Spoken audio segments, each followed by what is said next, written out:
Good morning, Xbox. Welcome, everybody. And again, thank you for standing by. Sorry for the few minutes delay here. We're trying to get everybody up and at 'em. It's going to be a good show. Welcome back, episode 15. Took a week away here. I had some duties to go. So unless one of the crew wants to continue on and in light of my absence, they're certainly more than welcome to it on their channels. But anyway, we haven't got to that point of the discussion. Hope that everybody's having a fantastic morning. I'm just starting to come around and waking up here, so hopefully I can get right back into the swing of things. The amazing chat here already bright and early, but let's get over to our phenomenal panel, and I will go around the circle. Obviously, on my screen, it would be to my right or to your left, I think, depending on how you're looking at this, or vice versa. But let's get over to it, and let's start with the man whose prison cell seems to be evolving, Eternal Shaddai. Good morning, everybody. Hey, welcome back, everybody. After we took a week off, and I'm actually happy to be back and talk about news. Absolutely. We do have a few topics to get into. It's been a little bit on the light side of things, unless you want to talk about, PlayStation stuff, but, that's up to the panel. Like, so normally we try to keep this Xbox centric, and I'm not here to, spend half a podcast bashing or whatever on other platforms and other companies and their processes. But, if we do want to touch on sort of the come around aspect of it, I guess we can definitely talk about how fans have certainly made their voices heard, and we see some of the blowback and the reactionary measures. So let's get over to Scrub News. Looking sharp this morning as always. Morning, everybody. Part of the No Hat Gang today. Up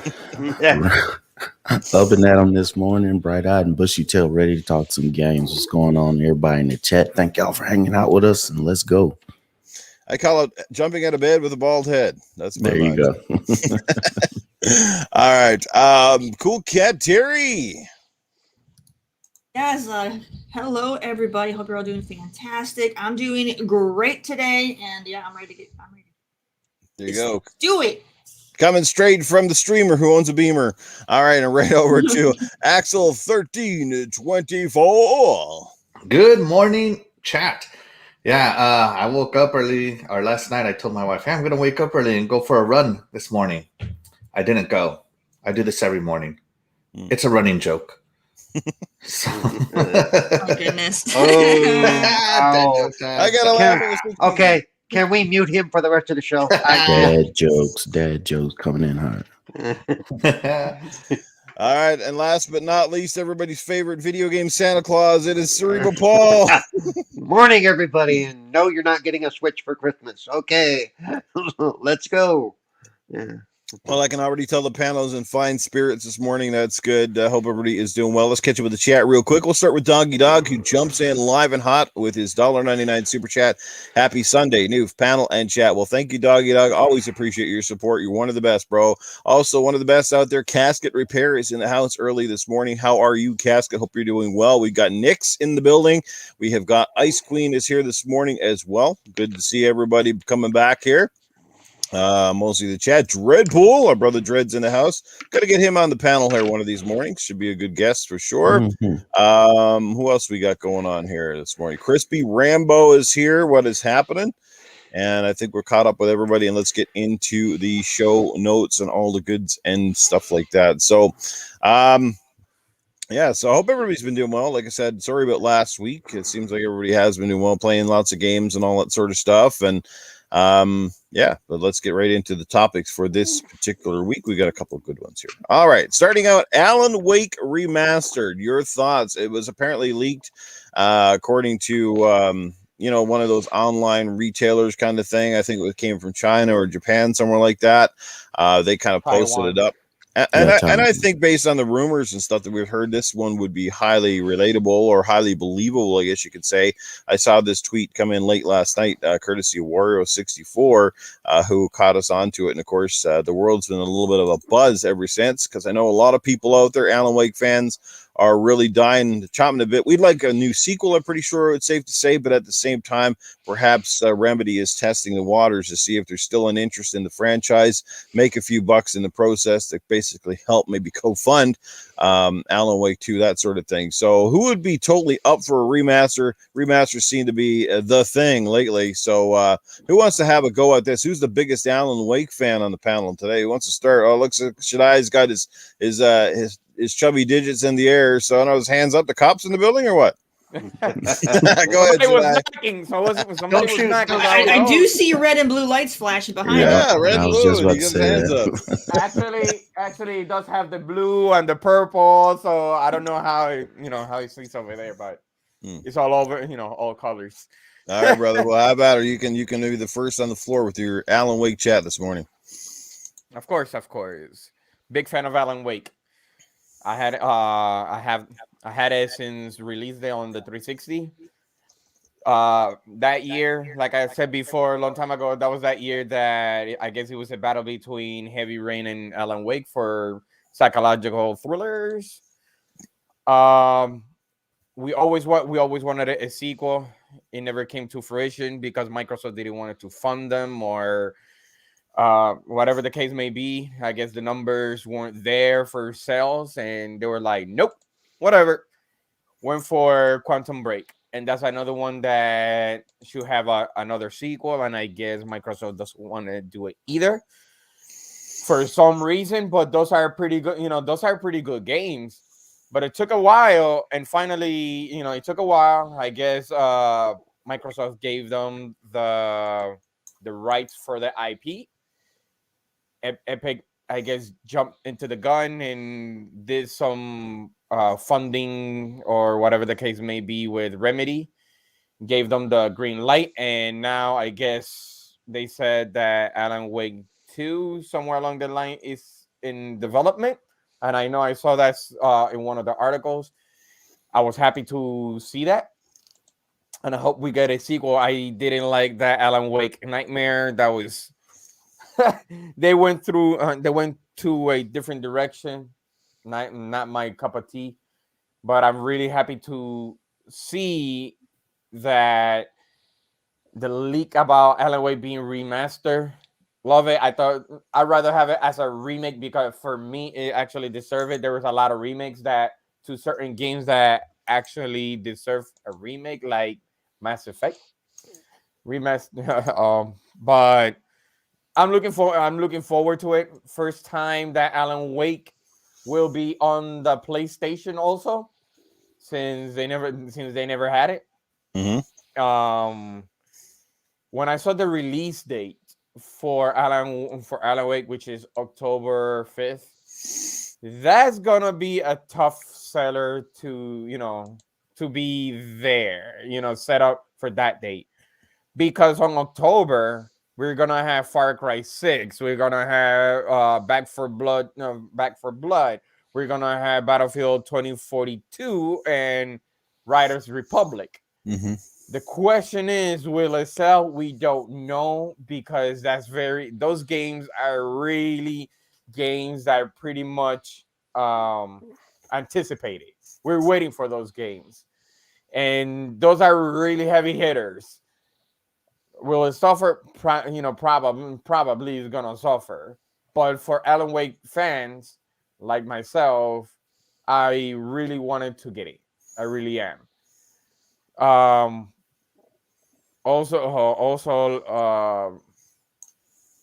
no, like I said, it was also first time for the PlayStation, and I know it's on PC, but at least everybody's gonna get to enjoy it, and I really recommend it. Mm-hmm. What would you say the original Alan Wake did extremely well? Because it was it wasn't just another horror genre game, but it was just it was almost like a trendsetter at the time. I think it did sort of the whole the flashlight aspect really well. I mean, other games may have had flashes, but Alan Wake used it very ingeniously. with the shining it on the whatever do you call them? I can't think of them at the time. It's like a shadow, like the shadow demons or whatever they were, and then of course shooting them with your gun and stuff like that, and it was about pacing in that game. And then of course going from the daylight scenes, the story driven scenes where of course there was nothing there, and then you go to the nighttime or whatever. What was that? Is that what you think was one of the things that really made that game shine? I'm with you, Newf. The gameplay was it was very unique because we usually, when it comes to, I know it's not a horror, but it's put it like if it was a horror because it's psychological. We usually go for pretty much point and gun, and just keep moving forward just to survive. But this one, it was more of narrative. The story. Remember, the story for people that play Alan Wake, he is pretty much an author, and whatever you go through the narrative that he was doing, he usually find pretty much a script of a book that it was never published, and every single time that you read it, it was very engaging, and it actually appeared into the game. So if he says, well, I went through the night, through the forest, and a guy with an axe appeared, and shortly enough, that actually appears. It actually appears in the game, and like I was saying, like a shadowy form. I guess it was something that battling within himself that I guess for a lot of people, let's say it could be actually in the real, in real life gaming when it comes to narrative. Sometimes you have that blockage, like you really do not want to. You're gonna have that feeling that you don't want to write anymore, but it's like you have something there, but it's not published. Gotcha. And I have a question for you because you're seeing a lot of. I guess I think. Did you finish the game? Did you finish the game? I'm just curious. Okay. Yes. Even the DLC, even the DLC, the rider. Yes, I did. American Nightmare. Because the reason why I say I guess I'm gonna answer to you that is it has been so long that I haven't played it. Oh, but yeah, that's why. But okay, I wasn't gonna slam you for it, and I didn't know maybe it was just a difference in language. So I just wanted to see if that was what was going on. And that difference of language. It's just that I'm thinking, and right now what I'm doing is because I'm trying to backtrack. Right, you're trying to remember. Right, I'm trying to remember that. That's why I'm trying to remember all those things. But it's just the narrative and the gameplay of the game was so unique, and it was really interesting. It intrigued me, the story. That's what makes it so special. I gotta ask anybody a question. Anybody can jump in on this one. How about Alan Wake American Nightmare? We all know it came out as an Xbox Live Arcade title. It was like I never replayed it, so this is the thing I'm trying to figure out. Like, should I go back and play this game? Because obviously it was a shorter experience. But is Alan Wake American Nightmare, is that basically to Alan Wake what Gears of War Judgment was to the Gears franchise? Because who's played it? Like, who got into that one? It just seems like that game came out and nobody played it. I don't think so, because I haven't played Nightmare, so I can't say anything about it. But I don't think it's like Judgment, because I mean, at least Judgment was still, had decent right. So I mean, no. American Nightmare, I think, changed the perspective as well. And the mechanics of the flashlight. So I mean, it wasn't Alan Wake-ish, if you will. I think it was more of a horror mode. I just don't. Like a horror mode. I don't think it's a. You don't need to play it. Did you say horror mode or hormone? I'm not sure. No, horde mode. Horde mode. Horde mode. You gotta speak like you're in church this morning. Put that extra emphasis on the deed, and then the horde. Either that, or we're gonna end up in gaming after dark territory really quick here. So. I am still sleepy, so yeah, I'm in the kind dark. of dragging. Who else wants to take a shot at the potential of Alan Wake Remastered? I'll pop in for a little bit. Go for it. I played the original. I actually really enjoyed it, and that I don't like horror games. Genre, but Alan Wake I enjoy because I didn't really see it as a horror game. I saw it more as a thriller. So I was able to get through because it was more of a thriller. Yes. So I enjoyed it. It was good. Great. Had really good gameplay. The birds though were freaking annoying out, but they had a purpose. One of the things that I didn't tap into was, if I remember correctly, part of the whole psychological thing that Alan was going through with was, if I remember in the beginning, didn't he witness his wife drowning and he was trying to save her? So the whole game was him trying to find his wife. That is correct. Mm-hmm. Because he was dealing with both.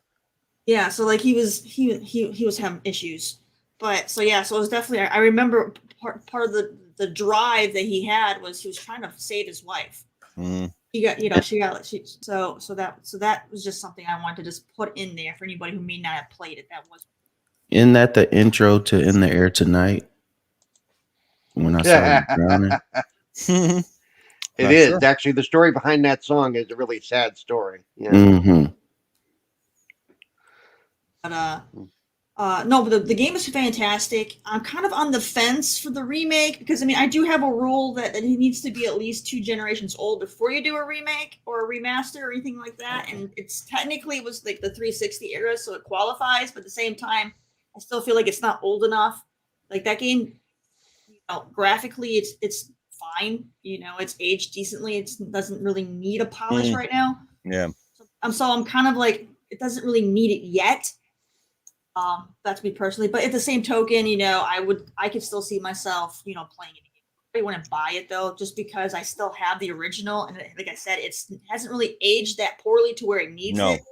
So I don't really see myself buying it, but it's something that I would probably rent and play through. Or if it ended up on Game Pass or something. Just doesn't feel old enough, like there's certain games that are on 360 that look like crap. Is it right? Real quick, is it just me or she fading in and out like I do sometimes? Sounds like her voice is dropping in and out. Mm-hmm. A little bit. Yeah. Yeah. It might be some settings. But yeah, so it could yeah, I just feel like it's compared to other games from 2 generations ago, this one, hasn't really aged that much, so I don't really think it's needed. Yeah. But I Well, I think anybody who missed out on it can take advantage of it for sure. Well, that's largely due to obviously the talents of Remedy, who have certainly never struggled with making graphically good-looking games. You even go back and play something like what do you call it, like the Max Payne games, which even actually still hold up relatively well. They were graphically intense back on the PC when they first came out. Those were showcase titles, and I think that's a testament to them. Quantum Break looks fantastic. Control looks really good. They definitely know how to make a pretty damn good looking game. And Alan Wake, you're right. Like it still holds up really well, and even by today's standards. But I'm pretty excited about it. Who else wants to get it? Hey, we got Mike Mullis in the chat. Original Next Level Gaming. How you doing? We've got also our good brother Caper Grant is in the building. What's happening, Caper? Good to see you here this morning. Hope all is well. Crazy Greek Dude is here with us. Vinny Philly. What's going on, Vinny? See Vinny. Oh wait, I was going to say congratulations to Vinny. He got an Xbox. He's got his Series X finally. You took the words right out of my mouth. I was going to say I think he finally got one. Right as I started talking, and I was like, oh, he's about to say the same thing. Yeah, I was going to say congrats on snagging a Series X. So those people getting them kind of late, like I said, thanks for being patient because we know how much you're going to enjoy it. It's just an amazing little piece of hardware. So glad you finally got one, man. I think they're going to start to get a little bit easier to get here in due time. So the hard one to get right now is the Halo. Trying to secure that Halo Infinite limited edition if they're not already sold through. But yep. All right. Anybody else have any further thoughts about Alan Wake? Who wants to jump in? I'm in the same boat as Terry. That it doesn't need it. It doesn't need a remake. It needed a remaster. Has there ever been a game that could benefit more from direct path ray tracing than Alan Wake? The flashlight light is part of the mechanic, and could you imagine ray tracing with that? It would be phenomenal. I'm not a big fan of remakes. I'm more of a fan of remasters. Sorry, I'm not a fan of which one is it? You're not a fan of remakes. You like the remakes. Remaster, yeah. I'm a fan of remakes. Sorry. I'm a fan of remakes, but I don't think this one needed it. Unless it has that ray tracing in there, I'm just going to stick to the original because it was good enough. And that's all I have to say. Well, and if they're doing a remake, I wonder if they're going to put in some stuff that wasn't in the original or something. You know, if they're going to add anything to it, because that's Right. usually the main difference. Right. Yeah, I you wonder almost have perhaps. to. Yeah. You almost So- have to, just because of the fact of it would almost be a remaster if you're just doing up-res visuals, but you're doing the same exact story, the same exact beats. You got to change it up just a little bit, in my opinion. I'm kind of excited for it to come out a little bit, just for the fact that people can have the game, people can play it who didn't have a chance to play it. I guess I'm not a gamer. Alan Wake is not one of the games that's just, oh wow, that's right up my alley. I know when it first came out, I was all in in all my shooters, my Medal of Honor, Call of Duties, Fable, Halo. So that just wasn't a game that appealed to me at the time. But anytime you can bring back a game that's part of your back catalog, and if it's true that they're gonna is coming out, is great for people who might not even were alive at the time who want to play that game. So that's what I got on it. Well, that's a great point, Scrub. Do you think Alan Wake, the original game, was largely overlooked by a lot of people because of, one, it was a new IP at the time. Yeah. Two, it was an Xbox exclusive, which obviously you know how that goes. If it's Xbox exclusive, some people refuse to play it because it's just like, there's that angry animosity. And three, because it did kind of come out during sort of almost like the height of gaming, in that around that 2007, 2008 time when there were so many big heavy hitters out there that, a little story-based game like Alan Wake got lost in the shuffle quite easily. We see that even today.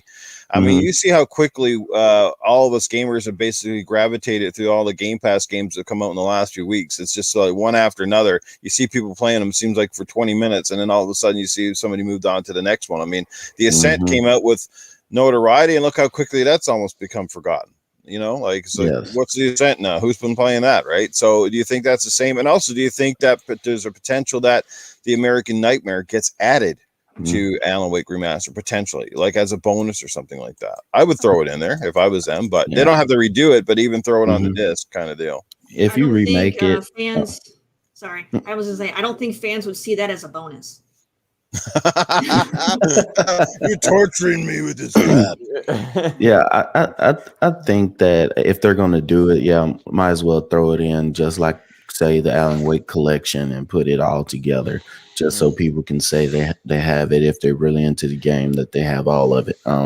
You got to think, when Alan Wake came out, this was the height of multiplayer, because folks were finally getting halfway decent internet, halfway decent, some a lot better, and not counting people who were playing LAN parties. Just think of Halo. You got Gears out there, stuff that you might not be thinking about at the time. Guitar Hero, Rock Band. Yeah. All these games that people were just fine. And then that was the era when, people could say, oh yeah, Call of Duty. That was the era when Call of Duty was at its greatest. So people are sitting there playing Madden, FIFA. There was a lot of those games out time. So Alan Wake was one of the games that can easily slip through the cracks, unless that's something that you were really looking for, or something that caught your attention and playing. A lot of games today, if it doesn't have the blockbuster advertising, and if you start to play the game and it doesn't capture you, there's another game coming in a couple of days or the next week that when you jump on it, it's a lot of times hard for you to get back to it. So games, they have to have the gameplay and the story, and if they don't hit the mark on any one of those, people can easily slide to the next game, and they can get lost in the masses. But you saw the release date that Alan Wake Remastered is gonna supposedly release, so it's gonna be tough again. It's going to be tough again, but it has the name recognition, so that's the only thing that I can say will be different. Before, no, but now people have been hyping it up. People have been anticipating it. That would be just like if somebody announced this end of the year that there's a new Mega Man game coming out. People would jump on it because it's Mega Man, but I mean, would it be just that great where it would just toss away all the blockbusters? No, but people would get it just because of name recognition. I want to throw in there. I just did a quick search on Mhm. some of what, because this game came out back in 2010. Mhm. So It's I want to 2010. throw out some games that came out around the same time in the same year. It would be a good reason why this game was overshadowed. So that Mhm. same year, we had Bayonetta came out, Darksiders came out, Fable 2 came out, Mass Mhm. Effect 2, Red Dead Redemption, God of War Mhm. 3, and Super Mario Galaxy 2. Those are Mm. all big games. No one's going to care about Alan Wake. You know what I mean? No one's going to care. Yeah. New IPs in the I played age of all the those games you sequelitis. listed. Yeah. All of those came out that year. So, yeah, no one And I cares. loved Bayonetta, Mm. man. That was my. I made it a point to find every what was it, secret level upgrade, which Mhm. Rift. It was awesome. I love that game so much. I can't wait for Bayonetta 3. But off topic, sorry. I think No, I it's good. think Prince of Persia the first. I think that came out that year too. The Forgotten Sands. One of them came out that year. Yeah, Yeah, because I have for that. sure. I have that one.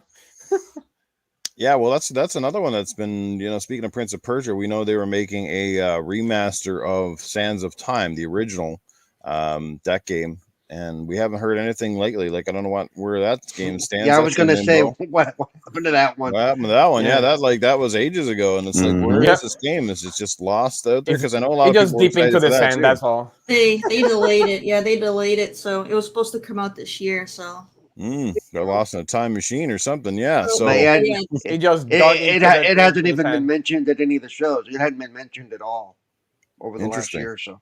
Interesting. Hopefully, we see something from it soon. I mean, obviously, being published by Ubisoft, right? yeah. Mhm. So you think they'll have something on it at some point in time? I think they're playing it safe because they've been doing it with a lot of their games lately, where they want to give dates to have to keep delaying it again, like other studios do. So they just like, okay, it's not ready. So Ubisoft's probably like, Yeah. we're not how going do to we- talk how do- about it till it is. The characters are going to Huh? show up in their new shooter Yeah. with Oh God. the son of Sam. You know, it's I was just, going to say Ubisoft is probably sitting there thinking, how do we make this Sands of Time remake some open world with 5 million fetch quests and have people play 120 hours long? yeah. That's the model now. Yeah. Mhm. Jeez. Oh, you lose me, man. You lose me in those games, but that's a story for another day about length of video games, that sort of stuff. So, hey, Rob, what's going on? Toolman's in the house. Leonidas is here with us as well. We got a great crew here early this morning. Beast Mode 10. Not sure if you've ever been here, but welcome, Beast Mode. Good to see you. Like I said, I got our good brother, the original Next Level Gaming, Mike Mullis, is in the house. Good crew here early this morning, guys. Thanks again for being here. It's awesome. Now let's just address one area that I think somebody alluded to in the chat here. Who was kind of bringing it? I think it was somebody just brought it up. I think it was Beast Mode, and he was alluding to a few things. We've heard a few rumors about Alan Wake, potentially Alan Wake 2, more or less as well. That I heard a couple. Well, one rumor he addressed that it's going to be exclusive to Epic, the Epic Game Store.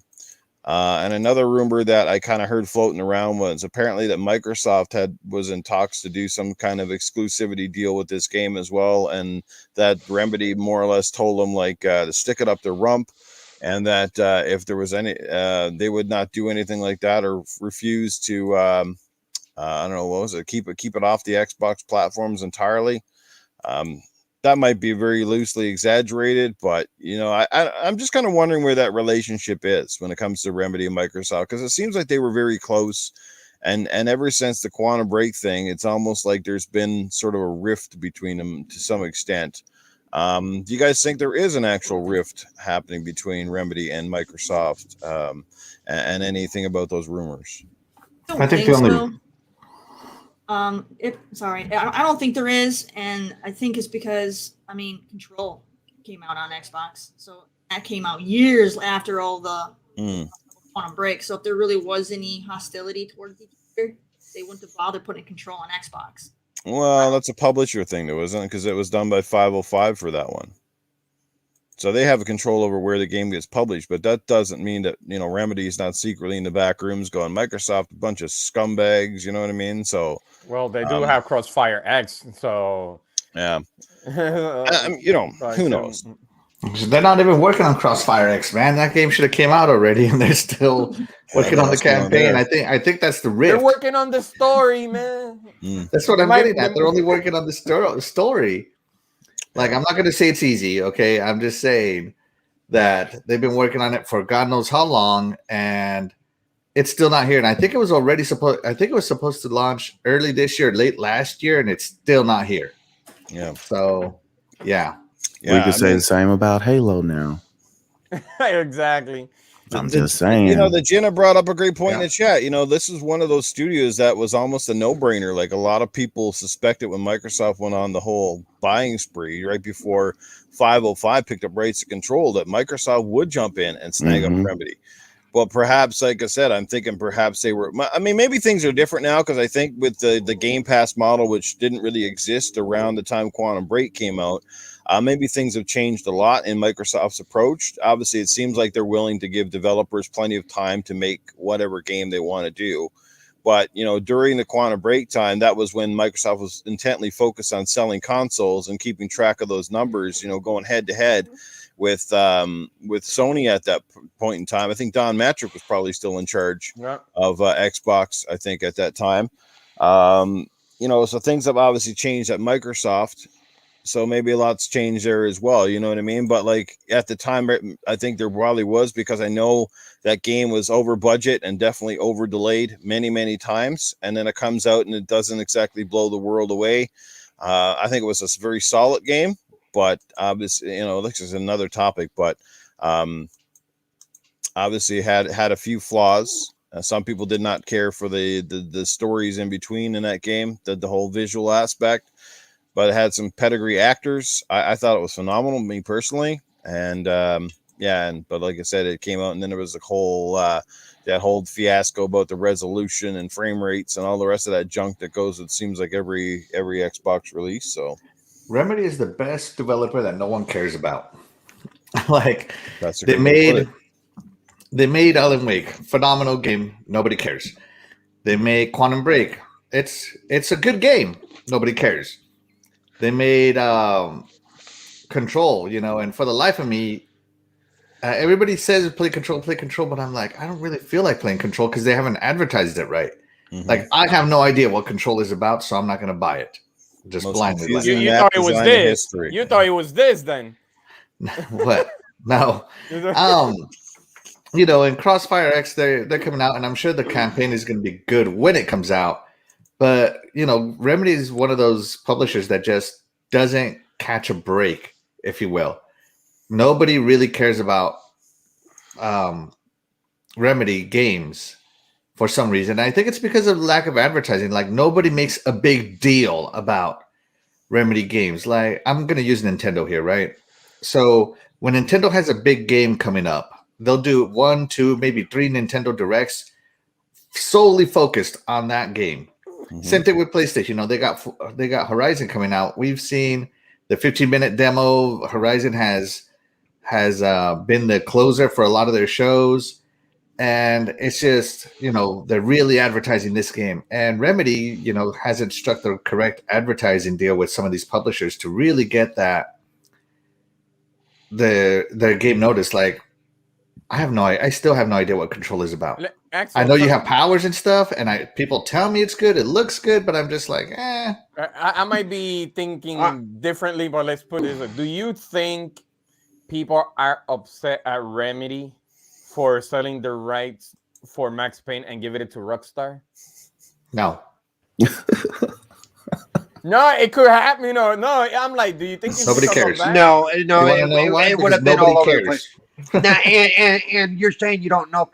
When Control hit Game Pass a few months ago, it was all over the place, dude. I mean, you must have been in a coma to not be slapped in the face with Control for like a month. Okay. No, because it's a love IP, and if, let's say, if a company sells that, a lot of people like to take grudge on that. No, dude, there was not even a flint of that on Twitter, and if the that's why I'm like, and if the Twitterheads didn't say anything, then it was no big deal. Okay. A lot of people hold grudges really bad for years. No, dude, I'm telling you, if there was a grudge, it would have been all over our feeds. Right. Well, Axel kind of summed it up in one sense too, because he already talked about Crossfire X and where is it. So there you go. Once again, Remedy back at the notorious delaying games kind of deal, like holding stuff up. So that's definitely an issue when publishers want to get games out in a certain quarter, and they were probably counting on this to be a big fall release. And I got a funny feeling we're not seeing this till well into 2022. The fact we have seen next to nothing on it in the last little while. Confirmed for this holiday season, according to Stips. It is. I'll believe it when I see it. You just don't know what part of the holiday. It could be New Year's Eve. It could be Chinese New Year. I mean, whatever. Yeah. Martin Luther King Day. Yeah. Well, we've all seen plenty Remedy of delays when they nail down dates, and then they still come out and say, "Well, it needs more time." We saw that with we saw that with Cyberpunk, where they gave us several dates, and those dates slipped. So, just because you're given a date doesn't mean it's going to fall there, unless you're Halo Infinite, which I'm pretty damn sure it's coming out on December the 8th, because heads are going to roll if that game doesn't launch this holiday season. Man, I'm going to tell you that right now. It will not be a pleasant holiday for Microsoft. So. They need to get that game out. It's been in the oven way too long. As I always say, crap or get off the pot. So get it out. Get it out. But if it's not ready, don't release it. You can sit there and say that, but if they release an incomplete game or a broken game, then you're going to bitch on the other side. That is true. But I don't think it will be ready. I think it won't be broken. I think it will be really polished. It's not going to be ready. It doesn't have co-op, man. There we go. They're still releasing it. Blasphemy. Gina says Remedy is like a Wes Anderson movie. Excellent quality, high production values, and only a small part of the market give them attention. Never be that Marvel level revenue and attention. That's perfect. Yes. Exactly. Good point. All right. Any further thoughts though on Alan Wake? I think it's safe to say most of us are relatively excited about it. Anybody else? Anybody else jumping in? I gotta say, when it first came out, I tried to play it. I couldn't do the whole flashlight thing very well. Right. More recently went back to it. It's interesting. It didn't really draw me in though. It didn't. It may be one of those games that I go back to at some point when I have some free time to play a game. A game like that. And depending on what this remake consists of, I may go back to it when it launches, especially if it comes to Game Pass. Paul gets his flashlight and be like, "Hello, Mr. Winky." Yeah. Me right now, I'm all about the Game Pass because it's the only way I can afford to play a game. So there you go. I hear you, brother. I'm broke. Yeah, if I get it, that will be my third playthrough. Broke as shit the last couple of months here. It's brutal. Why do you think I sold my friggin' PlayStation? Holy crap, my PS5. I didn't really not want to get rid of it, but man, oh man, it's been brutal. Just one of those times, man, when life hits you. When all those bills start piling up where they overlap, or you have those unexpected expenses. Paul knows all about that shit. Oh yeah. And then all of a sudden it overlaps, and you're still catching up from the month before. It's one of those kind of things, man. Income is not unlimited in my household, even though I don't have kids. But now I got those 4 damn orange cats eating me out of house and home over here. Oh, blame the cats for your motorcycle. Okay, let's go. Oh. Hey, they are the blame, because if it wasn't for the cats and the stress, I wouldn't have bought the motorcycle. There you go. It's my escape. No, it's not just the motorbike, but yeah, it's definitely adding an expense.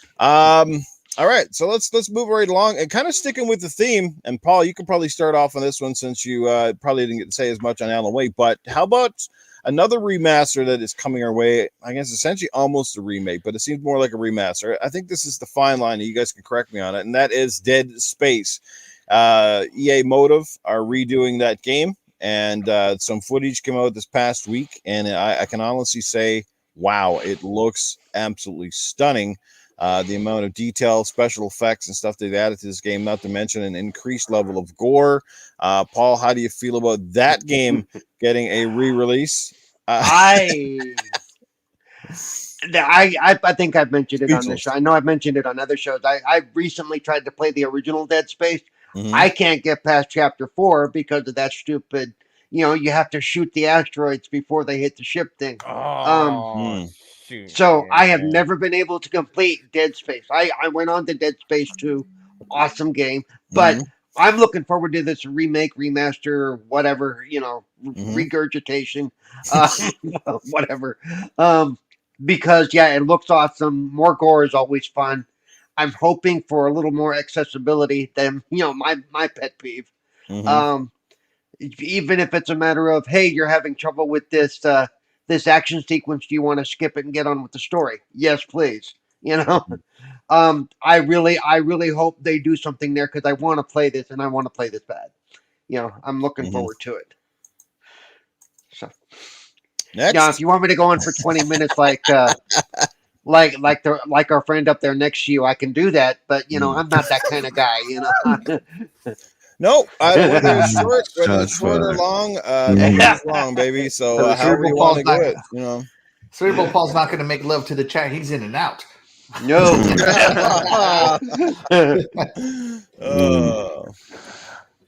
No, I'm definitely excited about what they had to show.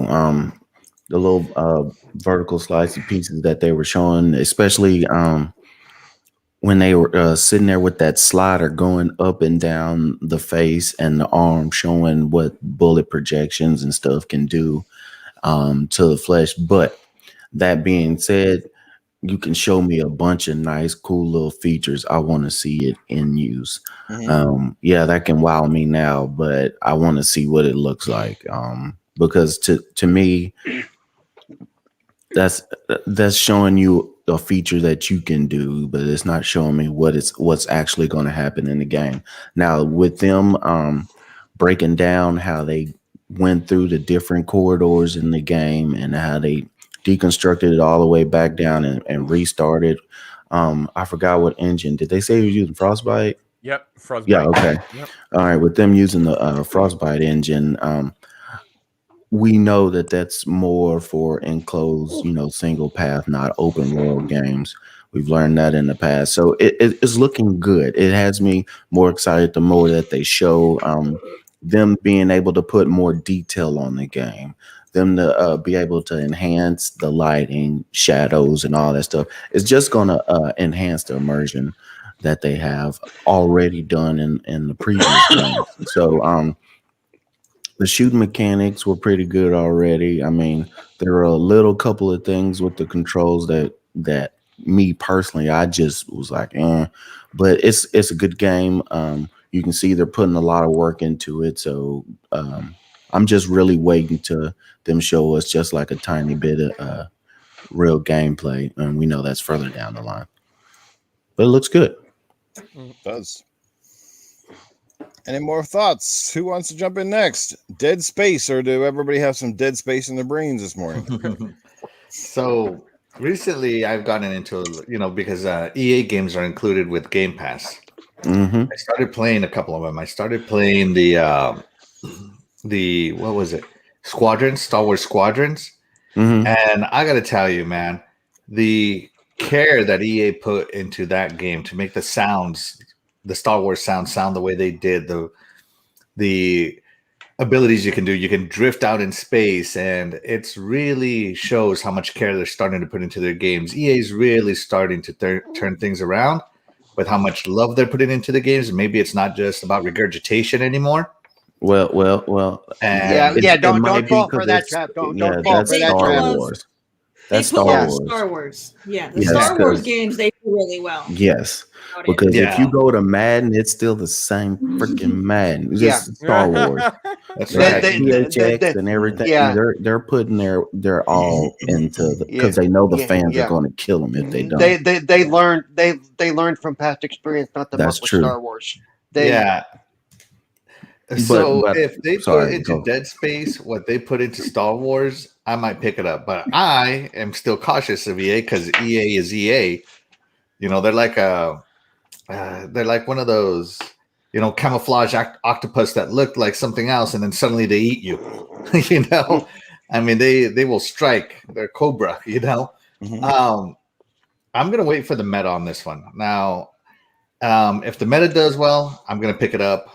I might pre-order it just to hold it, but if the meta doesn't do well, I'll cancel my pre-order. Yeah, the meta, the score. I care about meta. Why? The player score or the review score? the player score. No, the review score for sure. And at that, I'll make my own meta too. I'll get rid of some of those weird reviewers that shouldn't be reviewing anyway. Mhm. Yeah, but if it's a decent score, I'll get it for sure. No, I'm still gonna get it. I'm a big fan. You know, I'm a fan. I like Dead Space, so I'm still gonna get it no matter what happens. So. Where does this one follow? Is this a remake or a remaster? Because I mean, obviously remasters generally when it just gets a resolution boost and they fix a couple of things. This looks more like a remake because it's got an entirely new graphics engine. I mean, it's overhauled in the entire degree. So would you say it's more of a remake than a remaster? I would say so because they swapped engines. They went over to Frostbite. Yeah, so I think I would like to hope that it's a reboot. No, it doesn't look like a reboot. No. Because this reminds me of Shadow of the Colossus. The game itself is essentially the same, but graphically it was so different and overhauled in so much that it almost looked like a new game. I've heard they're putting stuff in that wasn't in the original, which makes yes. Yep, I heard it'll be a remake. Yeah, they're adding more asteroids, Cerebral Paul. Yeah. But let's not. Oh my god. I've gotten so close to doing that and then not, but after like an hour of trying, I'm like, no, because I've actually gone back and tried multiple times and I just can't get past that part. And it gets very frustrating. It's until this day, you can't beat that part? No. And I've been trying ever since it launched, how many ever years ago. Every once in a while, I'll go back and try. This last time I don't remember how far back I got in this game. And then as soon as I hit that part, I went, oh yeah, this shit. Yeah. Kind of like me in the original Ninja Turtles game. Yeah. Oh my God! Speaking of, does anybody get really excited for that new one? Was it Teenage Ninja Turtles Shredder? Yes. Yeah. I'm definitely ready. All about it. It reminds me of Project Manhattan for some reason. Yes. Oh.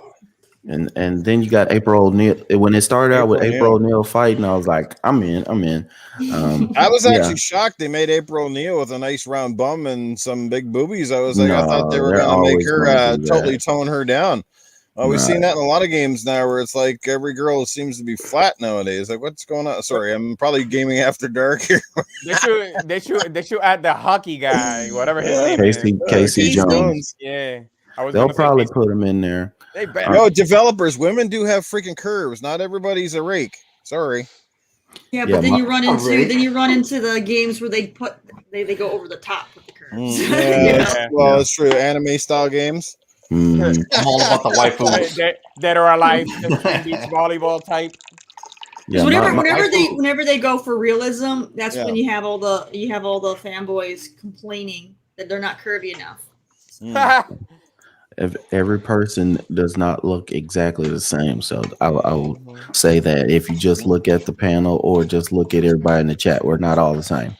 So absolutely, that's why I like Streets of Rage 2 or Streets of Rage 4, because if you look at the game characters in that game, they're awesome. They actually look like real people because you got like these big old fat guys in suspenders rolling along, and you got those big old voluptuous biker chicks and a whole bunch of different people in there.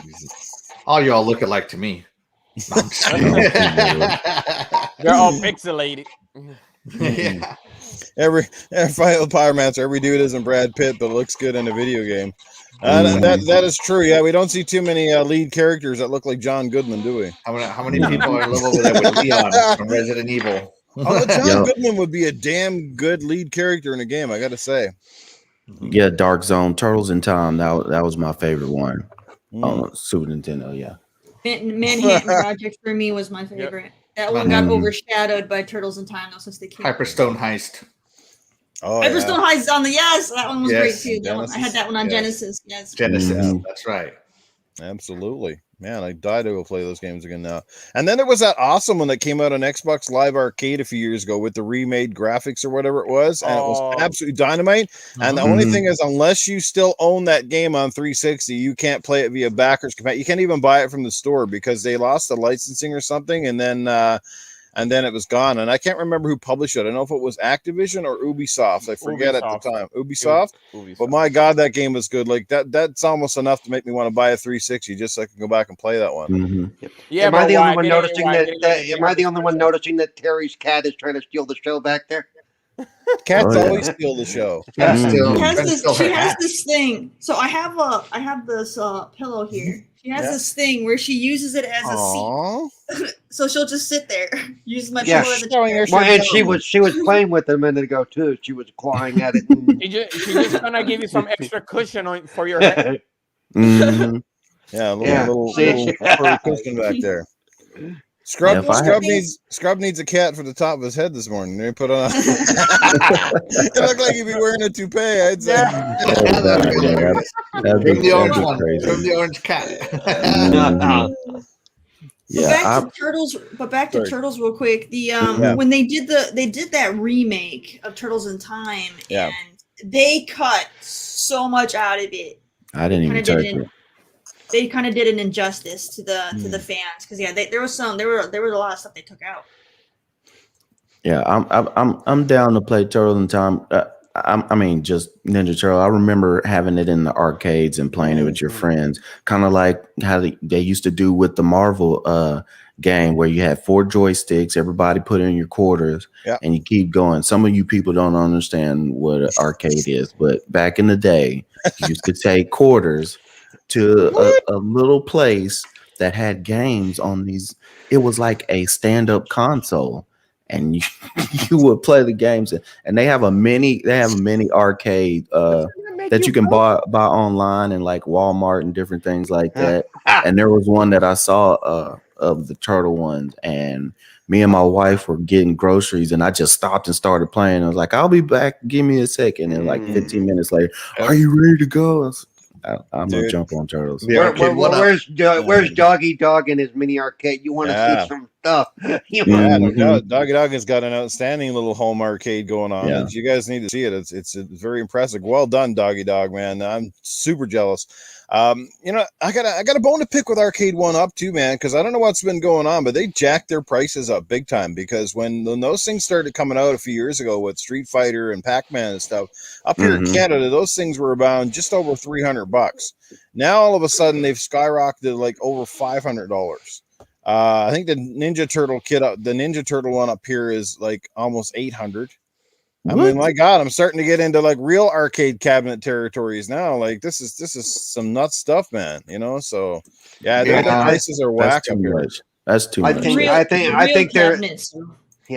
think they're feeding off of the whole the pandemic thing. Yeah. They know people are closed in. They know that. You know, Oh, they went up because I check into the stores on they weren't that high when they first come out. And now they're just gone through the roof. I'm like, they're like $200, something like that. When It could also been they're feeling out to see if they would sell. And then they saw how collectible they are. So like, okay, cha-ching. Yeah. Well, if there was one, I was going to get money on. Well, Doggy Dog alone was driving the market. So yeah. Yeah. If I was going to spend $800, I'd almost be looking for the actual cabinet that was halfway working. The real one. No, that's my favorite. The real one is like $5,000 plus. So no, you're not going to get it for that price. But see, here's the thing too. The 1-Ups, they feel cheap as hell. Plus, they're short. So for a normal person, you're gonna have to buy. You're gonna have to buy the stand to put it up at another. And guess what? They'll sell the stand to you too for a price. Yeah, and it's just like after a while, you go, it's not worth it. I would love to have it. I mean, I'm down here in the South, so in Louisiana, we can't have basements because we're pretty much technically underwater the whole state. So I miss out on a lot of stuff. You guys get to have a whole basement dedicated to gaming and have a game room attic. All right. Yeah. Add a little dome to the top of your house. The garage, man. The garage. Oh no, that's definitely not. Throw those stupid bicycles to the curb and turn it into a game room. Or you put it inside a waterproof bubble dome, like something like Bubble Boy or something like that. I'm gonna buy a shed and put it in the backyard and you're gonna make yourself a she shed. Just raise it on stilts, right? Just gotta have a little water. Just run a line back there and let's To go. the treehouse, man. That's what I used to do. I had a treehouse when I was younger. My dad built it, and I literally ran a power cord from the outside outlet up into my treehouse, plugged in a TV, and I would game up there. But yeah, my favorite arcade cabinet of all time. There was this game. A lot of people don't know it. It was called Virtual On. Right? It was fighting robots from Sega. Yeah. Sega. And it had the twin joysticks. And they had several versions of this arcade cabinet. They had the stand-up version and they had the sitting version. And then if you went to a place called Sega GameWorks here in Dallas, they had the moving cabinet that moved with it. That was my favorite. I wasted so much of I think my parents gave me like $50 one day to play in Sega GameWorks. I probably spent 30 of those $50 on that one game just because of that arcade cabinet. And I've looked for this, the moving one, right? I can find the stand-up one, I can find the sitting one, but I can't find the moving one anywhere. I don't think Sega released that one out to the public because Sega GameWorks, the arcade, was owned by Sega themselves. So it's probably in a basement somewhere, rotting away. They might have one over in Japan. They might have one over in Japan you can go pick up. Yeah, I'm not paying for those shipping fees. The only probably stand up arcade cabinet that I would get is probably Dragon's Lair, because then maybe I could be able to beat the freaking game without having put my whole life savings into it. I don't know if y'all remember that one. Yeah. Just put the laser disc in a laser disc player and watch all the chapters. You'll see how the game ends. Because that one, they took a lot of kids' money back in the day, but it was a great game. That was an actual laser disc. You know that, right? That's why it was able to switch the way it was. Yeah, it was ahead of its time for sure, and it was very different because again, it was like a living cartoon that you were having interaction with. So it was the precursor to the Telltale games. A precursor to the first Spider-Man. Yeah. What was that, 2018? That and Space Ace, Geezer said. There you go. Yeah, Space Ace. Space Ace is a good one. Space Ace, what was it? Virtua Fighter, Time Cop. Yeah, that's the one thing I miss from arcades. Time Cop. The old light gun games. I miss those so bad, and because of the new TVs, they've had trouble with the technology working properly. There was one that came out on the Xbox One and PS4. It's made by a third party. I forget what it's called, but it does have a light gun, and I guess it uses a sensor bar in front of the TV. Track the shot. It uses an IR sensor. I want to pick it up. Something like that. Time Crisis. It's got like a zombie game and something else. There's one or two games, and it does come with this little handgun looking device. So I also think that's the other reason we haven't seen a resurgence in the light gun games, is because with the excessive violence over the past decade in particular, and of course it's obviously highlighted because of the media, that perhaps a lot of companies are very leery to make anything that resembles a real gun. Back in the day, a lot of those guns actually look pretty real. You go into the arcade, you played Virtua Cop and stuff, and it literally looked like you had like a real handgun. And is it Time Crisis had the guns that would exactly the receiver would move. That's why I mentioned it. Yeah. I mean, you look at that PlayStation VR game that came out with that VR thing. I mean, while it has the form factor, it looks pretty weird with the giant ice cream cone looking thing on the end. So, it gets the job done. I mean, honestly, if you're going to play like some of those VR games of that, you got to play them with that gun, because I can tell you the one that Alien game that you're in space or whatever, your spaceship crashes. I forget the name of it off the top of my head. Alien. But it came with the gun. I won that in a contest, but like that game, like I played it originally like just before I think I bought the game before I even had the gun, and it was like playing with the controller was just like, yeah, this is way harder than with the gun, because of the aiming and stuff. So Sir X-Man drops $2 in the super chat. Good to see you this morning, Sir X-Man. He says, I spent my time in the Star Wars game in the arcade. Oh, the the Vector Star Wars game was awesome. The Vector Star Wars. That's a Sega one, right? I believe so, yeah. It was, but it was vector graphics. It was vector graphics, and you would shoot down the trench. Yeah. I played the Star Wars pinball game. I used to love Star Wars pinball game. That was awesome. Yeah. That's how you can tell there's a real Star Wars fan in your house when you're getting ready to make love and you can hear him in the bedroom going, stay on target. Stay on target. Uh, Sorry, Gaming After Dark coming here. Instead of playing Let's Get It On, it's like Okay, dun, let's dun, no. Let's okay. Bring this up in Gaming After Dark next week because I've got stuff going through my head that I can't mention on this show. It involves a 2 meter port and warm You'll fall asleep. Oh. You'll fall asleep a couple of times for that next show. Paul getting so excited his hat came off. There you go. Yeah. Oh crap! Crispy Rambo played the hell out of the 1942 arcade game as Yes, well. 1942 was awesome. Centipede, Galaga. That X-Men game was. I mean, I love the X-Men arcade game. That was I love so this. much fun. I love this stuff when our podcast goes like this. How we started talking about Dead Space Remastered, now we're talking about old arcade cabinets, the whole 9 yards. This is I love these iconic conversations. These are great. These are awesome. So I guess back to Turtles. Anybody got anything else on Turtles? Well, who's everybody's favorite Turtles turtle? I want to arcade know. Let's cabinet, go. right? Let's go around the panel. Everybody seems to have a favorite turtle. Who is it? Eternal Shaddai. Who's your favorite turtle? Leonardo. Scrubs That I play with or that I like? that you like. Okay, because he's a nut. I always go Michelangelo. Yeah. But if I'm gonna baby. play, Everybody. I need Donatello. I need that reach. Cool Cat. For me, Raph is my favorite. But whenever I play games, though, I always pick Donnie. Mhm. Like Rat for that temper, huh? Yes. Axel, how about you, man? Leonardo all the way. My favorite one. I play with Leonardo. I don't care. He's my turtle. How about you, Cerebral Paul? Splinter? No. I think the turtle from the Warner Brothers cartoons with Bugs Bunny, but Mhm. I really, you know what, the Teenage Mutant, I couldn't tell the four of them apart if I wanted to, dude. Play wise, I probably prefer. I don't even know his name. The one with the sides. That's Raph then. Yeah, Raphael. Yeah, Raphael. So play wise, I like him.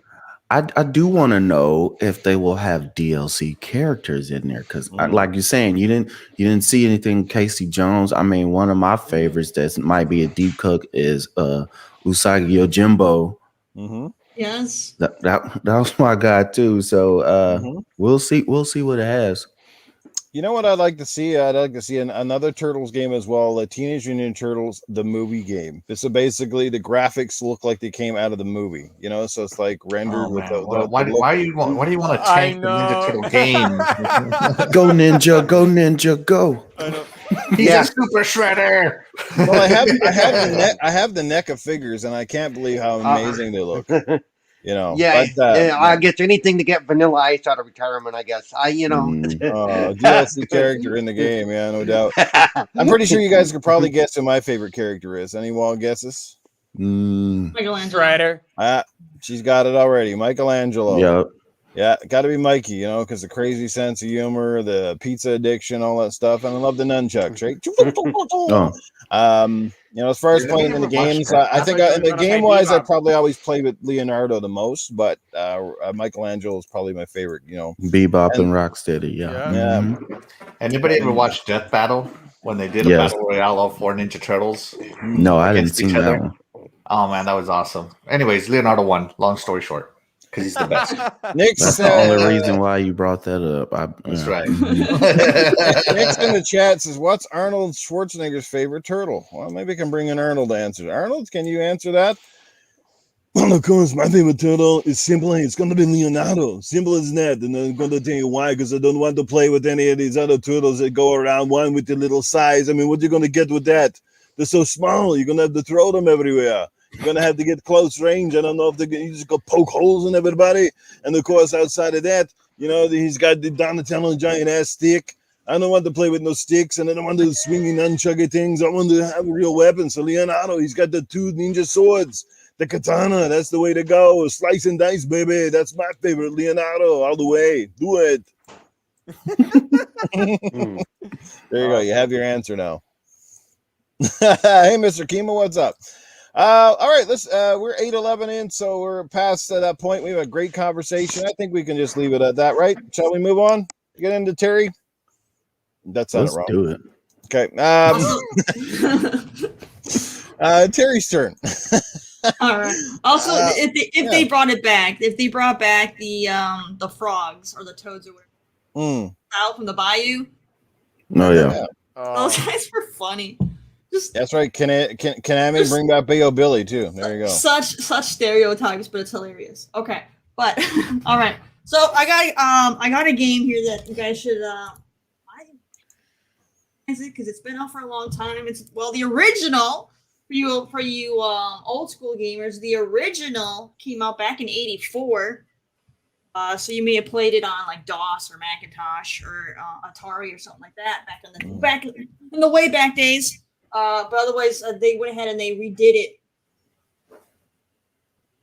60 and whatnot. And they completely changed everything about it. I don't want to give away too much just yet. So I want to show you guys the trailer first, and then we can talk about it. So give me 10, 9, 8, 7. World premiere. I know. Exclusive. exclusive. All right, so oh, there it is. There it is. Flip it. There we go. All right, so here's the trailer, and this should look familiar to everybody. Hey, King's Quest. Yeah, I remember that. Yeah. Really going to the vault. Sierra, that's old school. Stand back, you dirty thieves! Oh, it's just a boy. Don't know where he's from, but it must be hard to pronounce. Hang on a sec. Graham, right? You're on the delivery boy, are you? How did you know my name? I'm Graham. Graham. No last names. I don't even want your first name. You'll also need a friend. I could really use a friend. When do we make up the secret handshake? You're right. Back to adventuring. Speaking of, that reminds me of a story. The greatest night in all of Daventry.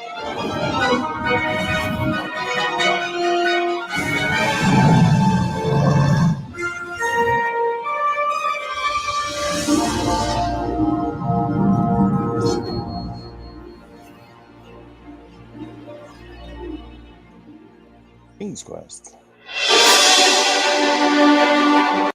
All right, so they went ahead and they redid King's Quest. Like I said, now this is like an old classic. It was basically like the side-scrolling adventure game back in the day, and when Sierra originally made it, and then they went ahead, we want to bring it back. We're not really sure how to do it, so then they went and they got Telltale on the phone, and they're like, "Yo, we need ideas." Telltale's like, "Yo, the only thing that works is episodic games." Okay, so they're like, "Oh, great idea, brilliant. We're gonna go do that then." So they went and they brought back King's Quest, and they made it episodic. So you can go ahead and you can pick it up. They had it just like Telltale always did their stuff, where the first episode was free, and then you could would buy each one later on. You could get the complete collection to get all 5. But it's a really, really good game. I had a lot of fun playing through it. I never played the original because I wasn't born yet in '84, so I didn't play that one. But I did play this one, and they did a great job. They got some pretty. If you guys go back and you actually list big actors that did some of the voice acting in the game, so they got some star power in there. Lots of good fun. Check it out. It's on Xbox. It's on PS4. It's on PC. It's $30 on console, $25 on PC. Unfortunately, since we didn't do this last week like I had planned, there was actually a sale where you could have got it for $6, but we weren't here last week, so I apologize. We missed the sale. That's on me. I'm sure they'll have another sale. So, holiday season's only a couple months away, so I'm sure it'll be back on sale again. So go ahead, definitely check it out. It's a great storyline, a lot of humor, Yes, it does. and Yes, it's really funny. So go ahead and check it out. I think you guys are gonna have some good fun with it if you didn't already play it. I've been meaning to play it, Terry, but I have to ask: is it a point and click, or is it an actual? Can you actually play this like a regular game kind of deal? It's kind of both. It's kind of both. Okay. It's more of a point and click, but it's not. It's not point and click like Like 12 minutes? the Telltale games, for example, have very minimal like directional movement. You walk a little bit left, a little bit right, and then you follow a prompt. It's basically like that because, like I said, they did talk to Telltale on how to do stuff. Mm-hmm. So it's basically like Telltale made it without Telltale making it. Okay. You know, so it is. It's point and click, but just play through the story, and it's got puzzles and stuff in it. But mostly, it's just the humor. There's a lot of humor in it, so it's. The hell is Paul talking to? I can see him in the chat in the way. I was like, but nothing's coming out of that mouth. Oh, maybe his mic went off. Maybe he was trying to talk to us. No, he was talking about The Last of Us. Like, I just came out from the game. Oh. Another great, awesome indie spotlight by Coolcat Terri. Guys, go check it out. And again, I do apologize for last week. Like I said, not every week I'm going to be able to make it, but moving forward, perhaps one of our panel members would like to carry on the show in my absence just in case. Better have some show, I suppose, than no show. Even if that means, like I said, yes, you have to get out of the norm and pop over to somebody's channel. It's pretty easy to host these things on StreamYard. To give them credit for that. It's a nice, simple application, which kudos to them for making that for gamers. It works a hell of a lot better than that stupid Google Hangouts ever did. That's for sure. Oh, I remember. God, that thing was horrible. Crashed so many times. Can you hear me now? Yeah, we hear you now. Yeah, we got you. We got you. We just heard this and they're calling her out. My settings got flipped around for some reason. I didn't even touch them. Anyway, the gremlins came. I was saying, as an old timer who did play the original King's Quest when it came out, I may be the only one old enough in the room to have played it back in '84. Wow. Probably. Yeah, I don't even think I was old enough then, and I'm probably the second oldest in the room. And no, it was an awesome game, and that was one of the ones created by Sierra Online. They did King's Quest, Space Quest, and a bunch of it. They always had humor in the games. They were point and click adventures. They were always very, very funny. They did Police Quest, which wasn't so funny, but it had a little bit of humor. All those games were good. If this is a sign that some of those games are coming back in some form, it's a great way to introduce a new generation to that style of game, because they're very much worth it. And the fact that like I said, Sierra Online, I believe they no longer exist, but the fact that the IP is out there, maybe there's hope for some of the other IPs coming up again too. Mm-hmm. So yeah, that's a game I will look into. I will definitely be checking that out. Man, it's amazing. Like Sierra Online, like how big they were in the 80s, early 90s, as a publisher. Like it seemed like every game, like it was like they were the EA of their time, like with Sierra everything. Yeah. I played so many Sierra PC games, it's crazy. Yeah, if you look at if you go back and look at their Wikipedia and their entry, you'll look at all this list of games that they had, and you go, yep. Yeah, they had some really good like building games too. Like I think there was one called Colony, right? Starpost or something like that. I mean, it was Outpost. That's what it was. Outpost. That one was one of my favorites. The two big companies back then were Sierra Online, and then there was Infocom for the text adventures. For those of us who are really old and played things like Zork and things. Zork, there it is, Giza Prime. Yeah, that was my first introduction to gaming at my house, because I didn't have an Atari. I had to go to a cousin's house, but I had a Commodore 64. And I remember playing on the floppy disk, the Atari ports, like Qbert and stuff like that, Buck Rogers and a bunch of different other games. Yeah. I'm older than I look, people. I'm sorry. For me, it was Mech. Mech made all the games I played way back in the day. Yeah. Nah, I was introduced to NES since I was in '82, so you could say like that's kind of recent. So yeah, that's really recent. Sorry, what? Yeah, that's recent. You were introduced to NES in '82. Is that what you said? Yeah, that's what he said, but I know what he meant. I know. I was going to say the NES wasn't even out in '82, and I'm doubtful you were even born. No, I was born in '82, but I was. You're born in '82. Okay, gotcha. All right. I misread something there. I was gonna say, what the heck, Eternal Shaddai? You a time traveler or something? Yeah, I wish. I think Mech did Number Munchers too that I played back when I was a kid. Nice. Sir X-Men, go ahead. Go ahead and read his. Yep. Sir X-Men back with another super chat, dropping $2. He says, remember Sierra started the Power Rangers also. Truth. Thanks for that super chat and some knowledge right there from Sir X-Man. I remember seeing PC games, right? When I was younger, we couldn't afford a PC, so I would always go to my friend's house to play PC games, and we were playing like Wolfenstein 3D and Doom, early Dooms, Duke Nukem, stuff like that. Yep. And then I made some new friends down the street, and they're like, and I was talking to them about PC games, and they're like, "Oh yeah, we got PC, we got games." I'm like, "Cool, I should come over and play sometime." So I go over to their house expecting something similar. No, it was Math Blaster, spelling something or another. It was all educational games on their computer. It was awful. These poor kids didn't know what gaming was back then, and I was like, hey, oh, some of those educational games were actually pretty cool. Like which one? Because I couldn't find one. Carmen San Diego was it. Oh no, Carmen San Diego was the best. Yeah. That was the best PC educational game. Midnight Mystery. I had a lot of fun playing that as a kid. Never played it, but I played Carmen San Diego. But Carmen San Diego, You missed out. Yeah, I was just like, oh my gosh. I had to introduce these guys to my Sega Genesis so they understood what gaming was. Oregon Trail from Masshole. Oh, yeah. That's right. Everybody dies from dysentery. It's or snake bites or, Yeah, indeed. Well, we're going down the old memory lane here right now. Let me tell you, we got some great people in the chat. Masshole is here, as I said, and Geezer Prime hanging out with us, as well as Percolator. How are you doing this morning? Dizzy Delta's in the house, so we got Zero Cool here as well. Dark Zone 2525, Dan the Man Cunningham, Masuko. How are you? Good to see everybody here this morning. Well, lots of new faces. There's one I've been waiting for. There's one I've been waiting for. Yeah, Joe Dunmore. Joe Dunmore, welcome to the chat. He is and here. It's about damn time too. You had to get up out of bed. Yeah, right? he keeps saying like, yeah, he said that it's a little bit hard for him to wake up around this time, around 9. So it's he usually hard for us to wake up too.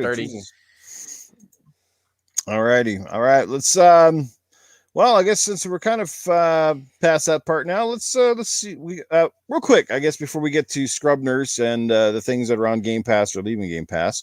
Let's quickly just talk about, how the industry is reacting to us gamers. And as I said, it wasn't, like I said, we don't normally on our show kind of bring up other competitors or other products. We're not here to have a negativity show or a propaganda show and slam this one, slam that one. But you know what? Sometimes gamers, kudos to everybody in the community, whether it's podcasters or whatever, that, kind of standing up sometimes when you see some egregious things done by competitors, and how they treat their fan base and stuff like that. And there's no secret that Microsoft, kudos to them, and it's going to take a lot of hate just for saying it, but kudos to them for really being a leader over the past few years and how they treat their fan base, how they, I'm not saying that they don't make some mistakes. We all remember just a few short months back, we all remember the infamous Xbox Live Games with Gold fiasco, right? So, sometimes, some decisions are made in the boardroom and you can tell. And then when they hit the floor running, the fans get on them real quick and they let you know, man, like, you got to stop treating us like a dollar sign. We're going to support you one way or the other, but you don't have to insult us when you do it. And I think that's exactly what one particular company did by, basically saying, if you don't own our new console, you're going to pay through the teeth. You're going to buy the game basically twice. With Microsoft bringing smart delivery to a good majority of their games, certainly their first party stuff, we can't control what third party publishers want to do. Hence the Wreckfest upgrade for Xbox Series X or whatever. But Microsoft is giving you their games, whether you're still on the Xbox One or not. Again, they give you that free upgrade, so you do not need to buy 2 versions of said game. Whatever version you get is the version that's going to be compatible. The other company tried to nickel and dime you by forcing owners to basically spend numerous amounts of money to get a specialized version, or basically buying the game full out at full price at a later date. So, but anyway, fans have kind of spoken up here and they reverse some of those decisions. I think we all know who we're talking about here, Mhm. but like how does that speak for like the fans and this community, which often takes a lot of heat for stuff, but sometimes there's a lot of good that comes out of kind of what we do on a day-to-day basis as well. Any thoughts? Yeah, I think it would be fine if they came out in the beginning and said, all our games you're going to upgrade to $10 when you're going from 4 to 5.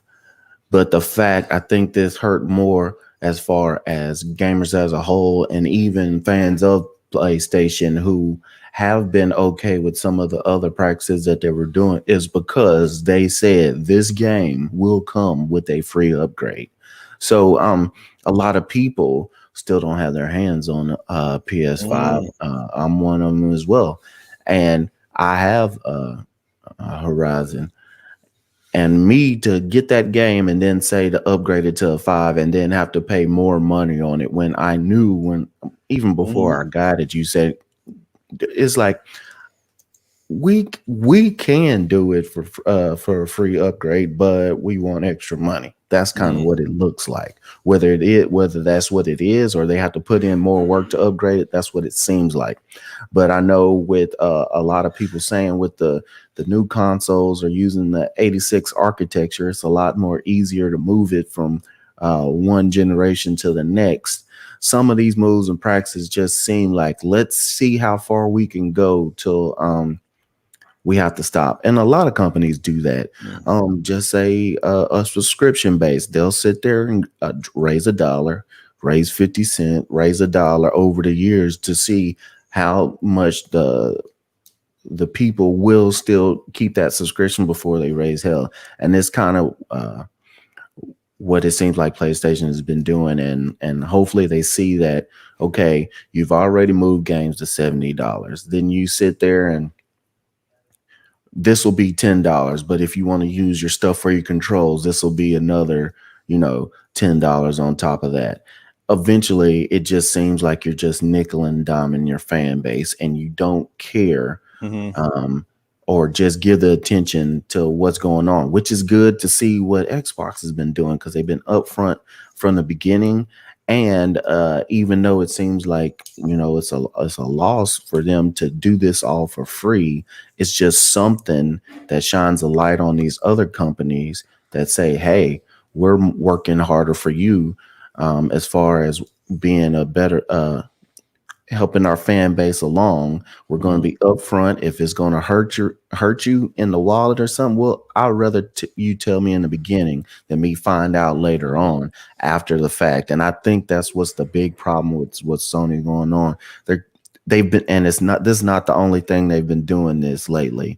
It's been a couple of different things with the console, with the upgrades of games. We'll tell you this one thing: we believe in generations. This game is only being done on PS5, only to 2 months later to come back and it's on PS4. Yeah, can you imagine like Microsoft did something like, hey, our new Elite Series controllers will only work if you have an Xbox Series X? No, come on. Yeah. Could you imagine something like that? That would be crazy. But that's kind of the same principle in reality. It's kind of almost what they're doing. Well, and things like putting certain photo modes or whatever behind the paywall of that $10. It's like, did I hear that right? Is that a rumor? Is that really true? Like they're gonna actually pay for a photo like a mode, photo mode sticker or a photo mode filter. Yeah. It's not the actual photo mode. It's not. It's not all of photo mode. It's something that they're hiding behind it. Yes, there you can put a sticker and there's a pose in photo mode that she'll pose a certain way that if you don't have that upgrade, you won't get. Yeah, which and again, not being remember with me, if it's any company did this kind of stuff, I would have no issue with, not because of who's doing it. Yeah, it's because it's being done. Period. It's like. Trust me, if Microsoft was doing it, I'd be just as loud, if not louder. Let's hope this doesn't start a trend, or next thing you're gonna get these paid for photo modes in the Forza games or some crap like that. Like what the heck, right? And that's where it goes. That's how it starts. One guy gets away with it, somebody else copies, follows suits, and then it's up to the fans to kind of go, yeah, we're going to lead the charge. You're either going to stand against it or you're going to go with the flow. And then, of course, everybody gets nickel and dimed. And this is almost gets back as egregious as, who was it? Capcom. Wasn't it a few years ago when they decided, hey, we might charge for game saves? Wasn't that it? Who was that one that decided they were going to try to Metal Gear. for the game saves, wasn't it? They were going to try to charge you. Like, what the heck is that? So was Bethesda. Bethesda did almost the same thing. Wow. Before Microsoft acquired them with Fallout 76. Yeah. And I know this because some of my coworkers were very upset about it. They're huge Fallout 76 guys, and they were very upset about that. Oh, was that so they could have so their base was always there? They could pay extra for like a for so that their home base never got removed. Yeah, I don't remember exactly because I was kind of half not paying attention because I didn't care for Fallout 76, but I remember they were very upset that they had to pay a monthly fee for it, and that's on. And then if you wanted private service, you had to pay an even bigger monthly fee. It was crazy. But back to the situation. I don't think that PlayStation did this because of the players, because of the gamers. To be honest with you, they never do. PlayStation walks their own path. I think they did this because there was a statement from Jim Ryan saying that it was going to be free. Yeah, they wanted to avoid the lawsuits. So like, oh crap, we forgot he said this last year. In my opinion, good for the gamers for bringing it up. Like, hey Jim, you said this. We're gonna you better do it. And I think they wanted to avoid the lawsuit, but I don't think it was because of a public outcry myself. Right. So yeah, that's what Jimmy Ryan did to me. And I think it's atrocious. Maybe I've been a little too spoiled by Xbox. Maybe Xbox is treating me too good. That's what it is. But Xbox has been treating me good since the Xbox One generation. With Play Anywhere initiative back in the day, buy it once, play it on your Xbox and the PC. Crossplay was turned on, and then it just kept getting better. Now Game Pass is doing everything that they did. And then you get the free, when the Xbox One X came out, you got the free 4K patches. And now you're getting the free Xbox Series X patches. I just feel that I feel very appreciated as an Xbox gamer. Like, I don't have to pay for a lot of stuff. Like, if my console can do this and I put a game on it, guess what? The game can do it. There is no tax to do it. I don't have to pay extra to have rumble features on my controller turned on. I don't have to pay extra to have, ray tracing turned on in some of my games. And I love that on the older games. But on the flip side of this, I'm going to use Hellblade. Senua's Sacrifice as an example. I bought this game when it first came to the Xbox, and I loved it. It was a great game. And then they just recently released the ray tracing on it. And I haven't turned it back on because I already beat the game. It's the same game with ray tracing, and I guess I could go look at some reflections. But I'm not going to. And this comes back to these people that are like, oh, you get a free upgrade from PS4 to PS5. If you get Horizon Forbidden West, on PS4, you're most likely going to beat it. And we all know that longevity of titles is not PlayStation's forte. Once they beat Forbidden West on the PS4, it's very unlikely that they're going to turn it on the PS5. So that free upgrade kind of won't even matter. Or the charge upgrade kind of won't matter. Just because of the way we are in gamers. We're on to the next hottest game once we beat it. There are very few games in my collection that I play over and over and over and over again. Yeah, but you think some of the pressure as well, it's not just from the statement that obviously was too hard to basically ignore and push to the wayside because it was out there, was captured, and it was definitely highlighted through various articles, but also because, again, what Xbox is doing with their smart delivery system. And, we saw how, Sony easily turned the whole, this is how you share a game back in the PS4 launch. We all remember that and how that was, really highlighted and kind of a joke, but yet it did make a statement at the time. And, about Microsoft's sort of shoddy practice when they started out. And then, of course, now you kind of see that same graphic or whatever being used or vice versa. Well, this is how you upgrade with Game Pass. Press a Yeah, button that's and you're not done. that. Yeah. Until you it know. starts affecting PlayStation financially, they're not going to care what the competition does. Mm. You know, Microsoft can be the most consumer friendly platform owner out there, and they are, in my opinion. But until, you know, Xbox starts being, you know, instead of being down here, at least being up here with PlayStation, they're not going to care. You know, PlayStation is the market leader. They walk to the beat of their own drum. I think I could have swore it might have been a Major Nelson podcast once where they were interviewing a former PlayStation executive, and they literally said that, and he said that they don't even mention the word Xbox in PlayStation. That's how little it means to them. Yeah. You know, they don't care what Xbox is doing.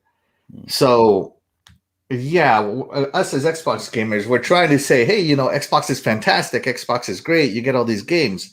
But until they start hitting that that market share, I don't think it's going to matter. And the other side of that is we know that, you know, that Microsoft doesn't give a shit about Sony now either. I'm sorry, the language. I know morning show. You know, they shouldn't. That they don't focus on what Sony's doing at all. You know, more so now than before. You know, and Major Nelson or Phil has basically come on and said so. You know, yes, he plays on a PlayStation. He has a PlayStation, but it never comes up. They're not comparing themselves to what Sony's doing anymore. Exactly. They don't care. They don't. You know.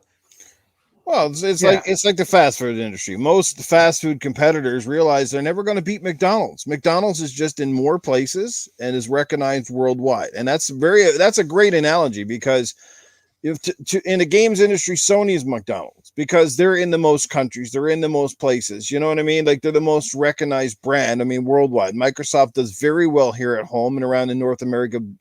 Largely, they're successful in other places as well. We get that, but you know, really, their home turf of North America is really where they shine, right? I mean, the numbers here are very close, neck and neck, and it's everywhere else where there's a massive differentiation, and that might be because of the marketing in those countries or because the games just don't appeal to audiences in other countries. We're not really sure. We nobody really can fully understand why Microsoft tries so hard in other places and just cannot seem to really gain ground. But that is what it is. And Microsoft is smart enough to realize that, you know what, they just can't win in that respect, but it doesn't mean they can't be super successful.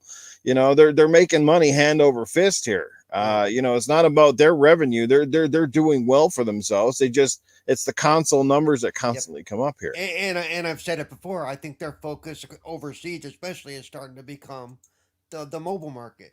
Yeah. You know, xCloud. And that's what they're going to focus on over there. They're not going to focus on console sales in Japan or whatever. You know. Yeah, but like I said, nobody's going to beat McDonald's, right? In terms of their populating their revenue. But does that mean the competitors just stop making burgers or doing things their own way? No, they continue to open the doors every day, and they still make billions of dollars. But they do it in their own way. And just like Nintendo doesn't pay attention to nobody. They march by the beat of their own drum, and look where it's gotten them. They seem to be doing just fine. And they egregiously, more than any other company, take their fans to the bank. I said Nintendo's the one that Nintendo is literally the company that needs to wake up the most right now. Like they literally, but they won't because, again, their audience largely supports them no matter what they do. And this, again, is a problem. But again, I don't know, maybe we're speaking to the wrong audience because we're not all like diehard Switch or Nintendo people. We all love Nintendo. I think there's nobody here in this panel that hates Nintendo. I know Axel certainly doesn't, and I certainly don't. But there's no question about it. You can't sit here and go, Nintendo doesn't have some of the shoddiest business practices we've ever seen, doesn't seem to care no matter what you tweet out or what. You never see them acknowledge anything or go, yep, no. It's just like, here's our game, you're going to pay full price. You paid full price 3 years ago, you're going to do it again. Walt Disney does it, we're going to do it. There you go. Bob's your uncle. Real quick here. Darkstone says, remember, we all have a voice. When we all use it, these companies will listen. And that's half true, Darkzone. These executives run their businesses by spreadsheets, and you know they do. What is it? Is it POIs? And unless that revenue stream is going down, they're not going to listen. So the only voice you really have is your wallet. And like I said, I think that's what Jim Ryan did. He saw that, hey, the lawyers came up. They're like, hey, you said it. This could be a lawsuit that you're not going to win. And so they just went back on it. So that's my opinion on it. Mm-hmm. And yeah, Nintendo takes me to the bank every time. As a matter of fact, they just took me to the bank this weekend. I went and bought another Nintendo game. And we hear that, and I've said it, and again, and I'm guilty as charged as well. When you hear fans say, like, I know whether it's nostalgia or your commitment, you go out and you buy it, and then you go, I am part of the problem, and that is true. It's like an addiction for some of us. These games, you just can't say no. Technically, it's the reason we got so many remasters. Guess why? Because we're all going out and buying the damn things. That's why the numbers are proof. Otherwise, they wouldn't invest in it. It's a way to, like I said, to keep your stockholders happy and to keep the money rolling in when they don't have a lot of games to bring out. It's the same reason that musicians and bands and movies all have 4 or 5 releases well after the original. They do the same thing because people will double dip. They'll buy it again. Oh, because it's got more content. Oh, it's been remastered. Oh, it's got, it's now in 4K. Oh, this CD's got 2 extra tracks on it and it's been audio remastered. We all do it no matter what industry we're in. We all do it. Same thing about cars. Some people go and buy a brand new car. Oh, they added 2 new features and a new paint job, and all of a sudden, 2 years later, I got to get that new car, the new version. But it's pretty much the same car you just had. Yeah, but it's got some new stuff in it. I mean, I think we all kind of do it. It just depends on the industry, but we definitely like to double dip, and I guess that's just us as consumers. We like what we like. Skyrim. Why does it have? It just got another release, and people will buy it. That's the crazy part. There are still people that will buy it, and the people buying GTA, another, and those are the most egregious ones because how many times did it release the game and it sells like gangbusters? So again, until those trends change, we're going to come back here every year and talk about the same topic, really, to no avail. Hey, Coolcat, I want an indie review of Skyrim. Okay, it's old enough now. Yeah, absolutely. I want to see someone beating that Skyrim on the refrigerator version. The calculator. Who is it? Yeah. So, but anyway, Scrub, let's bring you in here, man. I think we've had enough on this topic. Let's get you because we are getting close to the end of the show. One more thing I think to talk about. Let's. So what's coming out now, Scrubs? What's on the go? What's adding to Game Pass? What is leaving? All right, let's see what we got here. Always, we're going to check on Game Pass and see what's going on. So the first thing I'm going to do, we're going to go to Game Pass Counter. All right. Coming soon. Let's pull it up. Some of these games you might not be the biggest fan of. Some of them you might be, I can't wait till it comes out. But here's the Artful Escape. I've been hearing some good things about that one. Origami 2, that's going to be like a ninja stealth game that's coming out next week. Sable is one that they've been showing on ID at Xbox for a good little while. It's like that little desert game where you're riding on these little jets. I know a lot of people, y'all seen the trailer for that. Mm-hmm. Then Lemnis Gate, it's like a third-person shooter, but you're doing it's not just straight action. You're taking I can't get the word out of my mouth at the time, but it's like almost like a cyberpunk world, but it's turn-based. That's the word I was trying to get out. It's kind of turn-based fighting. So those are the games that are coming out in the next week or so. We see going into October, we got Back 4 Blood, Age of Empires, different things like that, Forza Horizon 5 going into November. So there's plenty of games coming out pretty soon. Each month they said they're going to have a game that is first party that you'll be able to play, and we are getting that. So good things coming with Xbox, but like it's the same thing. There's also these smaller games that are being able to be brought in here. And if you get a chance to check them out, please do. We're on the Xbox app now. we all know Psychonauts 2 has just come out. So if you have been sleeping under a rock for the last 2 weeks or so, that is out. Please check that out if you want to have a chance. I've been hearing a lot about Myst and Craftopia. These are not games that I've been playing, but they're there. You also have Final Fantasy 13. So if you want to be able to try out games that you haven't had a chance to try out, they're there. Go check them out.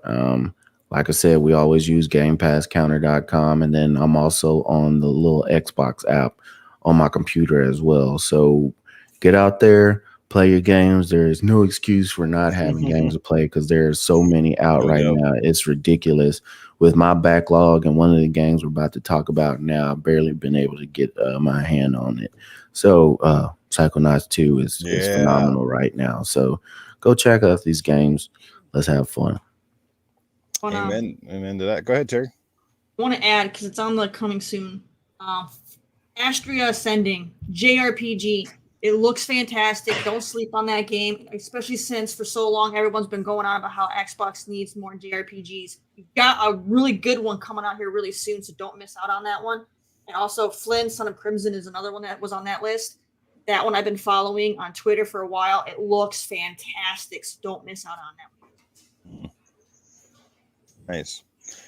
Just one thing with the chat that Axel mentioned here about the attach rate of Nintendo's games, and there's two reasons why I think Nintendo's attach rate is super amazing. Okay, one, the quality of their games. People know, they know it and trust it, right? That's one thing about Nintendo you got to give them credit for. You know, they come out with games that appeal, one, to a very wide audience. Whether you're old or young, basically, they're playable, they're fun, they usually look great, and they run well on their consoles. Why? Because they're developed specifically for their hardware, so they know where their weaknesses are. They stay clear of them, and their games generally, you know, they are what they are. They're made to run well on their platforms. You know, Breath of the Wild or Mario Galaxy, these games, you know, they run as good as almost anything out there. They might not all be 60 frames, but again, they're very smooth because Nintendo knows how to maximize, you know, just like a studio, like the Epic Game stuff, you know, like. And the other second reason with Nintendo is there's nostalgia as well that fits in there as well. A lot of people buy them because of nostalgia, and I think largely as well because there is a lack of competition on Nintendo. What I mean by that is you don't have to go up against the Battlefields, the Call of Duties, the Grand Theft Autos. All of these massively large games are not on their platforms most of the time. So they're not, like, notoriously, that's the thing, right? People don't really buy Nintendo for third party because they know that third party, one, it either you've already played it. Like a lot of these third party games on Switch, they already came out prior to for Xbox and PlayStation. Why, unless you're the portable guy, why do you want the inferior version? And second of all, again, like EA doesn't publish nearly as many. Ubisoft doesn't publish nearly as many games on those Nintendo platforms because of the technology difference. It's so much harder to port anything over to that console. And then by then, like I said, if you're because Nintendo is not the primary console for most of us, it's our secondary. Like I said, you're playing those games elsewhere, and you're buying Nintendo's console solely for the exclusive. I've never bought a Nintendo console in years to go play GTA or Red Dead Redemption or anything else like that. You buy it because you want Mario Kart. Just like most of us who are Xbox guys, you buy your PlayStation for what? God of War, Gran Turismo, et cetera, et cetera. So I guess it really depends. But Nintendo fills that void differently now than they did even in the past, simply because, again, third-party publishers aren't supporting that platform. It's weird because they've got so many sales, but yet you still don't see those big games coming over, and you're kind of like, and again, that's not because I don't think they wouldn't want to. It's because look at the gap in technology. How do you port over games that are built on a Series X or a PS5 and try to make them even run relatively well on the Switch? It's almost impossible without making the game absolutely run like garbage or look like garbage. And at the end of the day, that's not worth charging your fans $80 for to get an absolute garbage port, right? So I think that's a big reason why Nintendo really, really has that much higher attachment rate. That could be it. But, you know, also, like, it's so funny you said the portable guy. What was it? Phoenix Rising? Immortals, Phoenix Rising? Okay, I bought that one on the Switch instead of the Xbox because of the portability. And I watched the Digital Foundry thing to see the difference. And there's the difference between the two because of the style of game is so negligible. It was nothing. I'm like, this is an easy choice. I'm going for the Nintendo Switch version. And it plays great on the Switch. Nice. I play it all the time.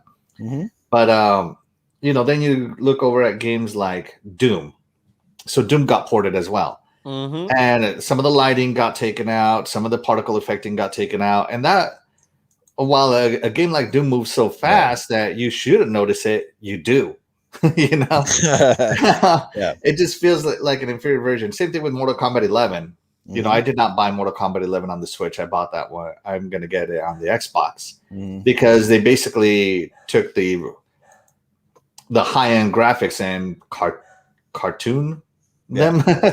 And I was not for that. But yeah, no, Switch definitely has an audience. As you know, I like my Switch quite a lot. A lot of us do. Yeah, and it has a market, and I bought the Switch specifically because of first-party games, and any third-party games that I get on there are kind of like the icing on the cake. Yeah, but I'm also the same way with Xbox. I bought Xbox because of Halo, Gears, Forza. The Holy Trinity. And now that they're adding Bethesda and that there's Game Pass, that's even more. My Xbox cake is just getting bigger. And the biggest mystery to me, though, with the Switch right now, and hopefully one of you guys on the panel might have a great answer to this, is why hasn't EA supported with sports games outside of FIFA? I don't understand it. Wi-Fi. There's been no Madden. There's been no NHL. There's been no any sports game from EA on the Switch outside of FIFA. I get why FIFA's the number one. Sorry, the Wi-Fi? Wi-Fi is atrocious on the Switch. Yes. It is. There's a lot of issues with online servers and stuff. Yeah. And EA makes all their money off of that Ultimate Team online play. And it's just not there. But porting it, even if you go back and you port over like a 360, where the graphics are toned back, but at least have something there that people can play. I'm pretty sure they would still easily sell millions. I would also think it has to do with the fact that FIFA soccer is much bigger worldwide than hockey or baseball or football. Yeah, for sure. And most of the people that own a Switch are in the Asian and European market, so they don't care about any of those other sports except for FIFA. How do you not care about Madden? Football's the greatest game ever made. Speaking of football, Fantasy League is coming up. And only to Americans. That's because EA doesn't put the same love in it that they do for Star Wars. That's why. Yeah. I mean, they might as well just put Madden 2011 on there. I mean, it's the same game. It's the same thing. They just changed the numbers and. But they didn't change the stadium. Did you see that little thing where they had the stadium for the last years? Yeah. Like 2020, the stadium had 2019 in the background. Yeah, that was awesome. Yeah, I stopped playing it a couple of years ago because of stupid stuff like that. I'd rather play NCAA, which is coming back. I can't wait. Yep. All I do is I wait for it to come to now Game Pass, and then I'll play last year's game. Right. I'm not going to spend $60 on this year's game, which is last year's game, so. Yeah, man, I hear you. MLB The Show does the same thing, though, too. MLB The Show, as much as everybody hypes that up, they reuse a lot of the same stuff every time. Oh, MLB's a show to me, and I've said it, but I don't know if I said it on this show. If you really look at the graphics and the way they work, they're barely next gen. I mean, I saw some stuff that looked like it could have ran on the 360. Seriously, I mean. But that's not the most important thing about MLB The Show. The most thing and the hype about MLB The Show is because Xbox did not have a baseball game for the last couple of years. Yeah. They did not have 2K in it like they used to. So that was the whole big thing. Also this year, which was another big draw that a lot of people might not realize, you had the Jackie Robinson edition, where if you bought the biggest version, you had Jackie Robinson hat and some other stuff that a lot of people bought just for collectibles and stuff. And it's kind of the same thing when 2K came out with the Kobe Bryant edition. People who play those games, even people who are not hardcore into those games, buy it because of those special edition versions like they have. So them coming to Xbox and then being able to come out and say that this was one of their biggest selling MLB shows ever. was not because all PlayStation purchased games. People on Game Pass purchase that game. And like I said, if you have Game Pass and it's an EA game, you get a 10% discount right off the top, automatic, just because you have Game Pass. So it definitely helps out a lot. One of my pet peeves with the show, though, is when you go and you do historic events, they just take the modern day stadium and they put a black and white filter on it, so you can be playing with and you have like the big screen TV work in the background. I'm like, they did not have that. They didn't change it. They didn't. Hey, Ruth, In fact, I posted about that when I first saw it. I said, yeah, they really got sloppy about some of this stuff. Yeah, they're like, we're not going to make accurate stadiums. We're just going to put a cheap filter over the top. because it's EA, they're going to do the best they can to. That wasn't EA. That was Sony. That was Sony Santa That's Monica. Sony's game, yeah. Yeah, I was so excited for the show when it came out because my little brother, he plays on PlayStation, and I was like, yes, we get to do some crossplay with the show. I'm gonna get it, and oh my god, just like real baseball, I am bored out of my mind. Just pitching and hitting, pitching and hitting, pitching and hitting. That's all it is. Well, throw the ball, swing at it. Throw the ball, swing at it. That is what baseball is. And I'm just like, I am so like, even to being the pitcher, and I tried every different type of pitch mode they had in MLB The Show. And granted, some of them were pretty fun. The little, I don't know, the follow the joystick version one. But I was just like, after, and then you do it for 9 innings for like over 100 games in the season. And it's just like something just keeps beating me down and down and down on the same thing. I'm just like, oh my God, repeat. The same can be said with Madden. You throw the ball, catch it. Throw the ball, catch it. No, that's not true, man. That's not true. You gotta run the ball. That's a little different. You gotta run the bases. You didn't mention running the bases. You gotta run the bases. Nobody runs to bases. Hitting is so hard on the show. Nobody runs to bases. I've got home runs on it. There's a lot more mechanics to a game like Madden, just like there's to FIFA. I mean, there's a lot more in the way of mechanics. Newf is over there. Hockey. Axel, did you ever play baseball as a kid? Yeah, I did, and I wanted to play. I've been trying to get into a softball league here, but you got to go with like your church or your coworkers or something like that. Well, they don't have open signups here.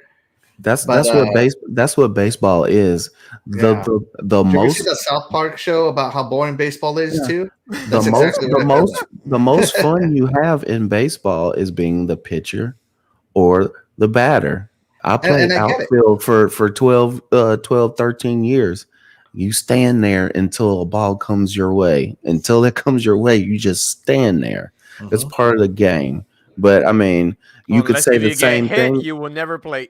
Right. It's the same thing with FIFA. Somebody could say, "Oh man, FIFA's boring. The score was 0-0."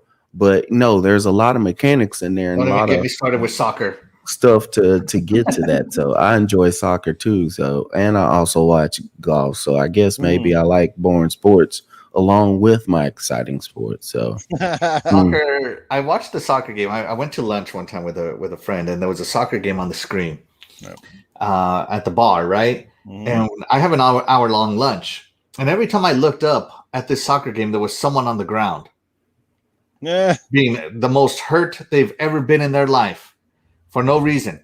And I'm telling you, I would talk, look up, someone on the ground, talk, look up, someone on the ground, and that's all the game was. I'm like, Jesus Christ, is this soccer or acting? Yeah. It was awful. I saw one a few months ago. It was really funny because the guy gets like, obviously fake kicked and, drops down on the ground acting like somebody just chopped his old, his sack off here. And then all of a sudden his team gets to the other end of the field and scores a goal and he just pops her up like, "Hey, what's going on, guys? Hey!" And you're just like, you're just like, oh my God, really? Oh my God, dudes, really? Stop it. But I used to love playing FIFA a lot back in the day, but I don't know, watching people running around in 90 minutes, there's only like 3 points in 90 minutes. 3 points and like 25 people hitting the ground because they got in the injury of their life. Yeah. They got shot in the leg. Well, see what you can do with FIFA is just put it on easy mode, and then you can score 20 goals in the game, and it's real fun. How about that? Yeah, Or I can watch football and score 54 games in real life. I gotta go. Pyromancer in the chat. He's talking about curling. My God, up here in Canada, people have an affliction for it, and I can't stand it. It's like, my God, it's one of the boringest sports I've ever seen in my life. I play curling. It's boring to watch, but it is a lot of fun to play. If you take the ice part out of it, I'd be all over it. All you need is just a good bowling alley and use the lanes, and I'd be good. But just being on ice and freezing to death, I used to, you brought up golf. Is golf a sport? Because in most sports games, you have, an offense and a defense. There's no defense in golf. Is it considered? No, you're playing against other people. It'd be just like other sports. Then you're racing. F1 Formula is that a sport? Yeah, is NASCAR a sport? More along the lines of rally, where it's one car at a time. Okay, is track and field a sport? There's no offense or defense. It's a sport. Wait. Gymnastics. Is gymnastics a sport? Yes. Figure skating. Yeah, figure skating. Those are sports. For watching it, golf can be kind of boring. But because I used to go out and I take love pictures playing golf. of my games. friends on golf. Going at the course, it was the opponent would be the course and the weather and the correct conditions because I've watched some really good golf and I've seen some really bad golf and all of it's fun to photograph, by the way. But yeah, it's a sport because it does take a skill that not everybody has. Yeah, absolutely. Mm-hmm. Yep. No, I like playing golf. Don't get me wrong; it's fun. At least I can say that one is fun to play. Yeah, there's a lot that are debatable, like especially when I'm sitting down on a Saturday morning and ESPN or TSN over in Canada, and you got darts on. They're like, these fine athletes doing the darts. There he goes, and I'm just like, what? An athlete at darts? I'm pretty sure they don't do a single push-up to prepare for darts. I mean, come on, man. Like, there's a fine line when you call people an athlete. Yeah. Darts, bowling, and golf. All three games where you can get drunk while playing. You can drink. I mean, yeah. And my favorite three sports are in this order: hockey, basketball, and then it's UFC, mixed martial arts. That's my three favorites. After that, everything is very, very down the line. My father-in-law is really into boxing. I'm talking like he's really into boxing. So I've been getting into boxing a lot more, just to have conversations with him. Yeah. And I'm starting to like it. Like it's actually a really good sport. But you really have I'm starting to learn the technical scoring and all that stuff. I'm like, if you get some boxers coming up that are really good or really fun to watch, it can be really interesting. Yeah. I prefer the light middleweights and the middleweights because they're fast and they're agile. Have you ever been? The heavyweights are the ones where it's like one hit knockdowns. Those are where you're going to get the knockouts. Right, but or they're too tired that they stop swinging and hug each other for the rest of the night. Our good old friend, the Wise Old Gamers in the chat, he draws $5 and says, I dated a girl who played softball, so I married her, and now she plays hardball. No, I I think that was a gaming after dark comment. If you want to go there, great comment from the Wise Old Gamer. Have you ever been to one of those boxing events? No. The only pro sports I've ever sat in have been hockey and football and baseball. Yeah, don't get me wrong. Baseball was fun to get drunk on, but that's about as far as it got. I recommend you to be in one of those because I've been in two of those because I love baseball games. Because I've been around boxing since little, and the thing is that I have a good eye for that. I really do, and you're gonna meet some crazy people betting on crazy amount of money.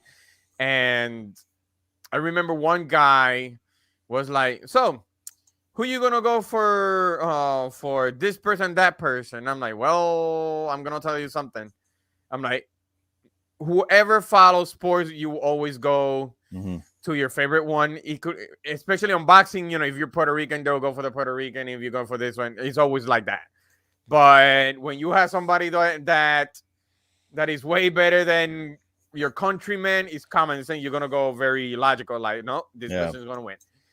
So that's what happened. I'm like, nope, I'm gonna go for this person. I know he's my countryman, but no.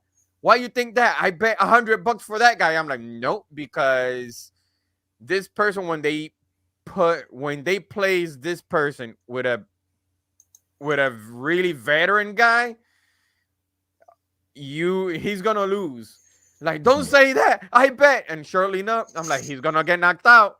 I'm like, are you really? And surely enough, he got knocked out. I'm like, that's what happened. I'm like, that's what happened. Like, but you really know this? I'm like, no, because I go for the styles. Yes, everybody go for their countrymen or whoever the case may be, but at the end of the day, it goes by styles. So yeah. Well, since we're talking sports and we can bring it back to games, when are we going to get a new boxing game? That's a good question, but right now, right? Fight Night Champions, man. No, yeah, Fight Night. I'm talking about Fight Night. I'll tell you why. Yeah. Because they gotta talk straight to Mayweather, and Mayweather want that money. Because common just sense, exclude Mayweather, man. That guy got enough money already. But the thing is, that's the first thing that they're gonna say is like, "Yo, the face of boxing is me, Mayweather, not this person or that person." I'm pretty sure Mayweather's mattress is probably made at $100 bills at this point. Like, what the hell? You say he's retired, but he fought this YouTuber and he's still making that money. Yeah, but he's fighting MMA guys. He's fighting YouTubers. He's not fighting boxers anymore. Is my point. He's out. Well, and I think that's part of why we don't see a new game is there's no big name draw to slap on that game. Hey, what about Canelo? Is Canelo a joke to everybody, man? No. Yeah, well, Canelo ain't the top dog to me. But I'm more of an Earl Spence. Yeah. But what I will say is they can make a game, because think of all the boxers who've been in that time period from the last Fight Night to now that we hadn't had a chance to play as. Does Fight Night Champion needs a remake? Well, you guys make a remake. Game, was it Creed Champions? The game still looks pretty good now. It doesn't need a remake. It just needs a new one. Yes. Yeah, we just need a new one. Yeah, because they just can't figure out a way to put Scrub. You know what's holding it back? They can't figure out a way to put in, what is it, the Ultimate Team cards or whatever the hell. That's what it is. Yeah, it's gonna be the Ultimate Gloves game mode. Maybe so, but yeah, boxing has gone down. Because if you can get Paul brothers making more money than boxers who are actually part of the craft, fans of the craft who've worked hard in it, and they're making more money, that lets you know that your sport is well on the downhill. I hope the guy that challenged them, that was a burn. I want those guys to get knocked out so bad. Like, it's true. And with all the betting and rig fights and mafia and mob used to be in it so hard, some people say they still have their fingers into it. Yeah, you're gonna drop your sport to nothing eventually. And that's just what's going to happen. Jake Paul needs to challenge Mike Tyson for his next fight. I guarantee you Mike Tyson's going to knock that guy into a new century. He doesn't challenge boxers. That's the problem. He challenges MMA fighters. He challenges wrestlers. He challenged basketball players. They're not fighting real boxers because they don't have the skill yet. Didn't one of them fight Roy Jones a while back there? No, that was Mike Tyson and Roy Jones had an exhibition. Yeah, right. Okay. Joe Dunmore says there's a new Creed game out. Yeah, there you go. Yeah. Wait, Scrub, know what they need to bring back? NCAA. Yes. Oh, yeah. I'll take that. Yeah, no doubt. Wiseau Gamers is a new Punch-Out game coming in. That might almost make me go out and buy a new Switch if they make a new Punch-Out. Nintendo will come out with ARMS too. Oh man, we're gonna get into the last topic here, guys. Get off the sports here. Like I said, man, our show really goes off the rails sometimes too, in a totally different way. But I love it. It's great. Great platonic conversations here in the chat is definitely eating it up. Yeah, but last topic. We had a couple more, but we're just not going to get into it. But this one's going to be about indies. Is 2021 the year of the indie? We've seen a lot this year and a lot of memorable titles, including just recently, Song of Iron came out last week. I know it's been a highly touted title on Xbox and Steam, I do believe, and a lot of players are enjoying this. Apparently, giving it some rave reviews. And rightfully so, I guess. I haven't played it. I tried the demo. I personally wasn't all that impressed, but I want to know who's played It's Song all of right. Iron, and how do you feel about this year in particular? And Terry might be able to take the floor with this with indies, because it just seems like this year the indies have almost carried the industry. It seems like every couple of weeks we're getting something that's fairly big, fairly publicized. Would you say that's safe to say this might have been one of their strongest years in recent memories? Maybe that's largely due to so many big AAA kind of games getting pushed aside or delayed. But how do you feel about Song of That's Iron? it. And would you agree with my statement that this could be the year of the indie? I definitely agree. It's the year of the indie. Song of Iron I haven't played yet, but it's one I've been looking at because it's like the only side scroller that I know I could get into. Because usually side scrollers are what? Platformers. Like 99% of the time, a side scroller can be a flipping platformer, and I can't. I suck at 2D platformers. I Well, don't it's have not patience that. for those things. There's hardly any jumping and climbing in Song of Yeah, Iron. this one looks like you just walk right and swing, walk right and swing. So I can do that. It's something that I could probably get into.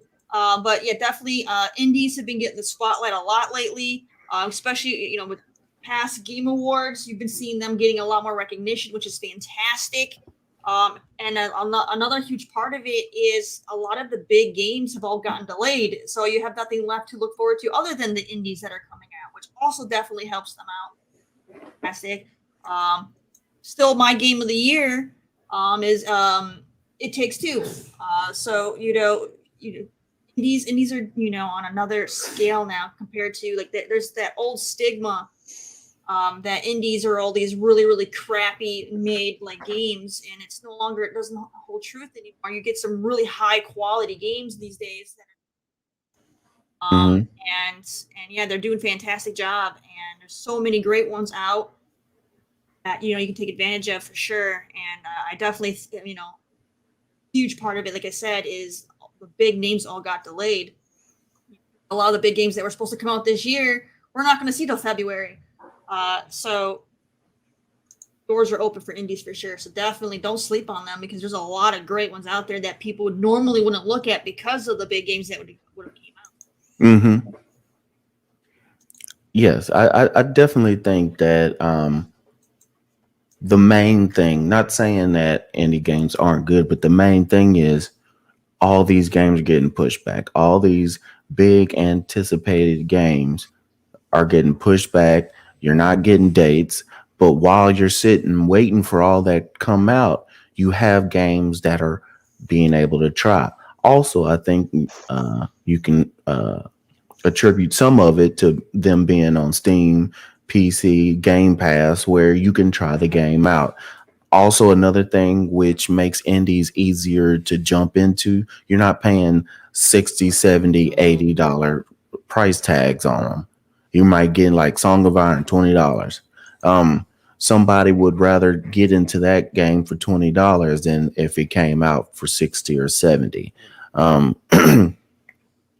You got a lot more of these indie games that have come out with look at the Ascent. Look at all the visual fidelity that's coming out with these games that you wouldn't a lot of times wouldn't attribute that to an indie developer.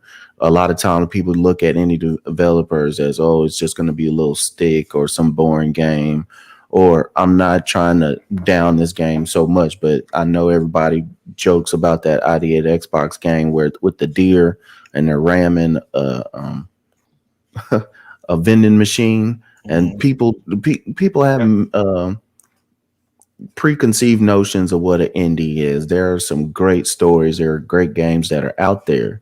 Also, with a pandemic and people having more time at home, or they're working from home and they have more time to sit down and play a game, they have more time to reach out and wonder what's going on with these games. And anytime you have more time you can reach and branch out to more different things. So I think all of those is just a big amalgamation, SAT word today, of what's going on, where these indies are getting better.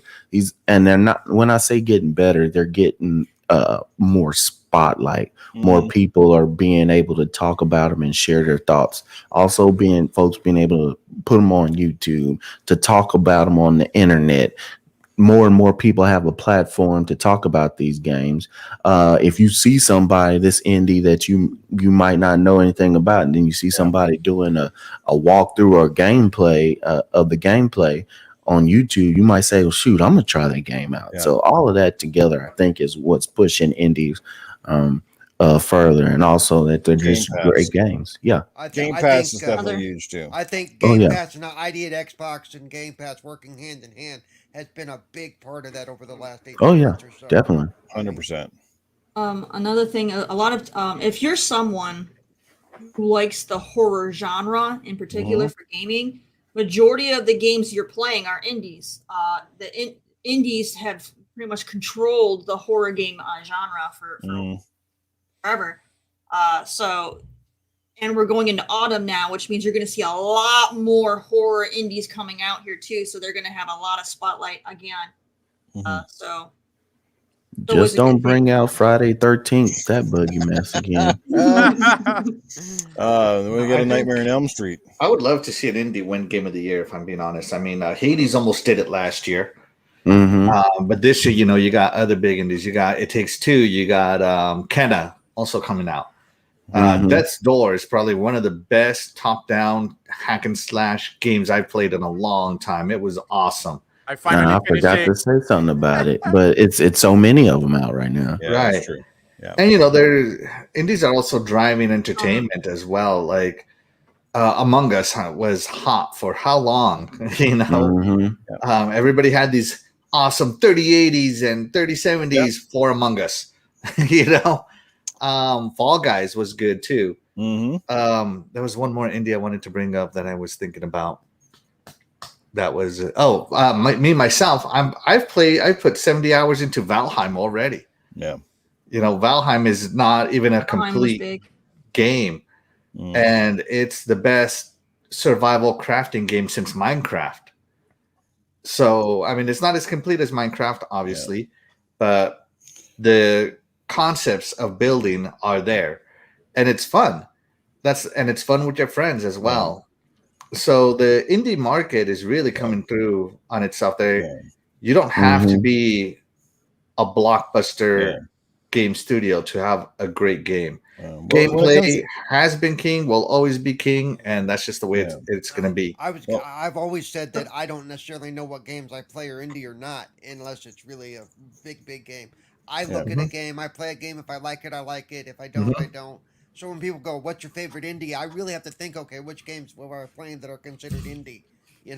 Exactly. Yeah. But we've had indies win Game of the Year though. Witcher 3 won Game of the Year, and that was an indie.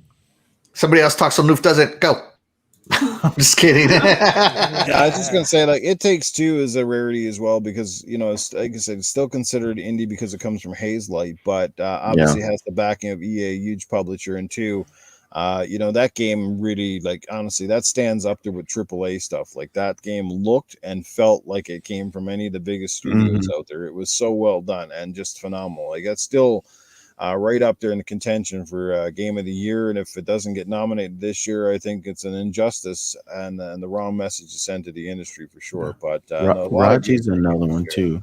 Raji, I think the only reason the Ascent hadn't been getting more push is because some of the bugs when it first came out, and just some of little hiccups, like I was saying earlier in the podcast. If you don't capture the audience and get a hold of them when you first come out, it's hard for people to come back. But that game is gorgeous. Before we finish up and I'll let people just get back, let me catch up with the super chat real quick. Shane Tomlin drops in with £5 just to show my support. Late again, but fiddly diddly, can't be helped. Don't know the subject, but I'll watch on the rerun. Happy Sunday, panel. Well, thank you, Shane, and glad that you could show up at least for a few minutes and check out the show. So Longtime supporter Clement Obert in the chat. What's going on, Clement? Good to see you here. Alexis Stubbs hanging out with us this morning.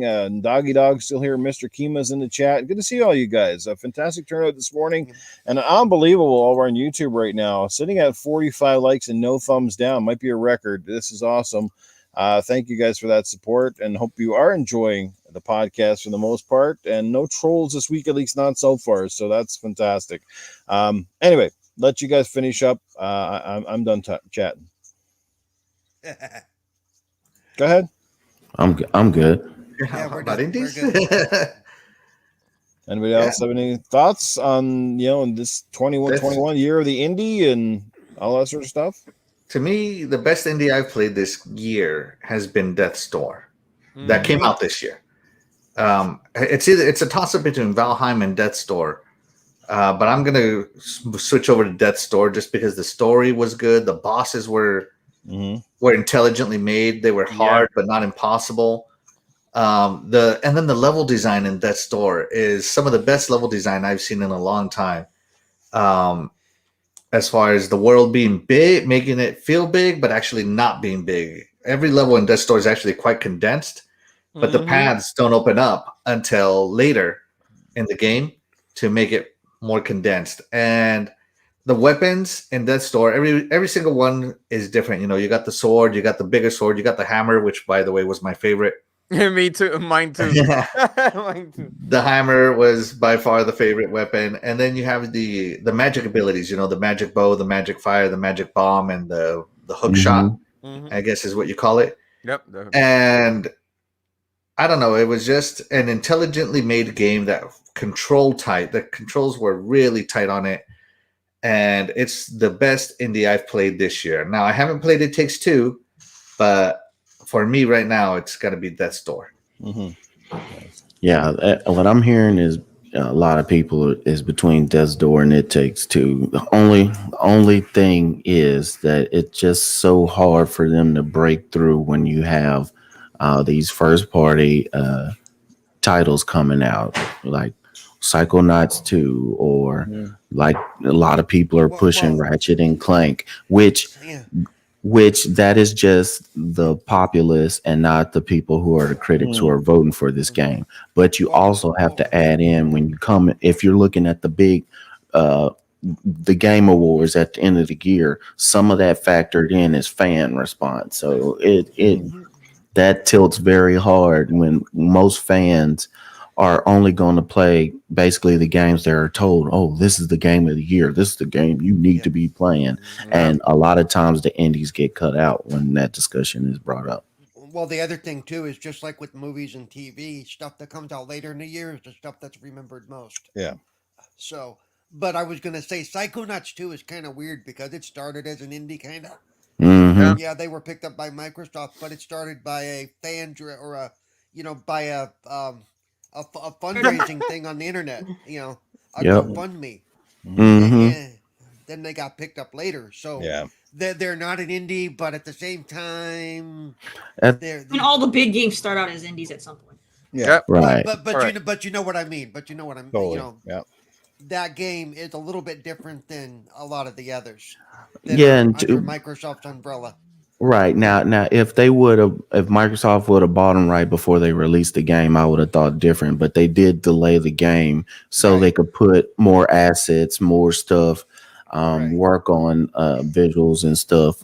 So that is the only reason why I wouldn't put it with the indie. Yeah, and somebody in chat said CD Projekt Red isn't considered indie because it's AAA and they're big. You know what? They are indie studios can put out AAA games. There's nothing that says they can't.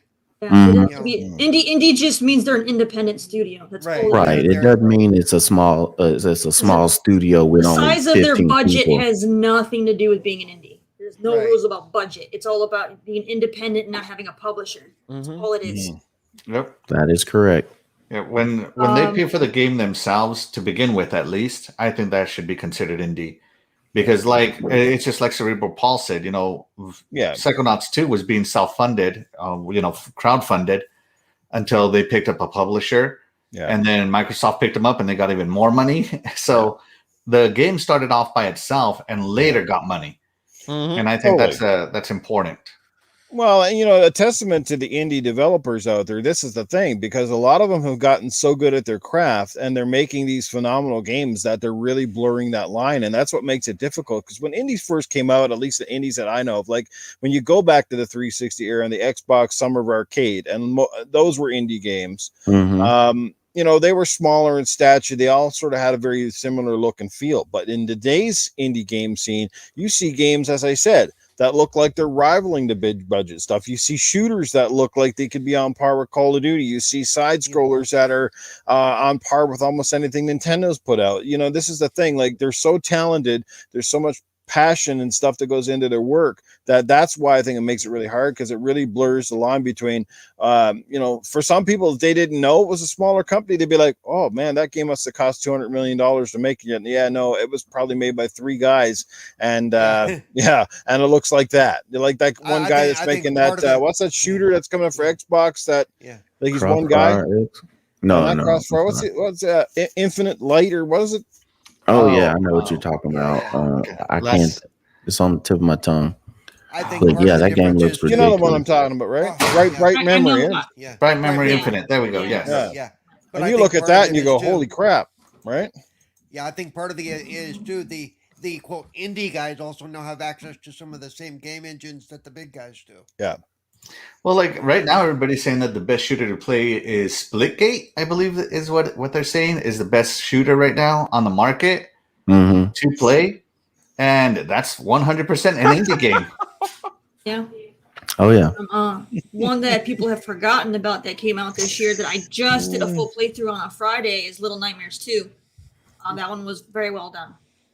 Oh yeah. Did that come out this year? It came out in like February. Okay, and that's why it's been so long. Okay, yeah. Right. Yeah. So everyone forgets about the stuff that comes out in the beginning of the year. Yeah.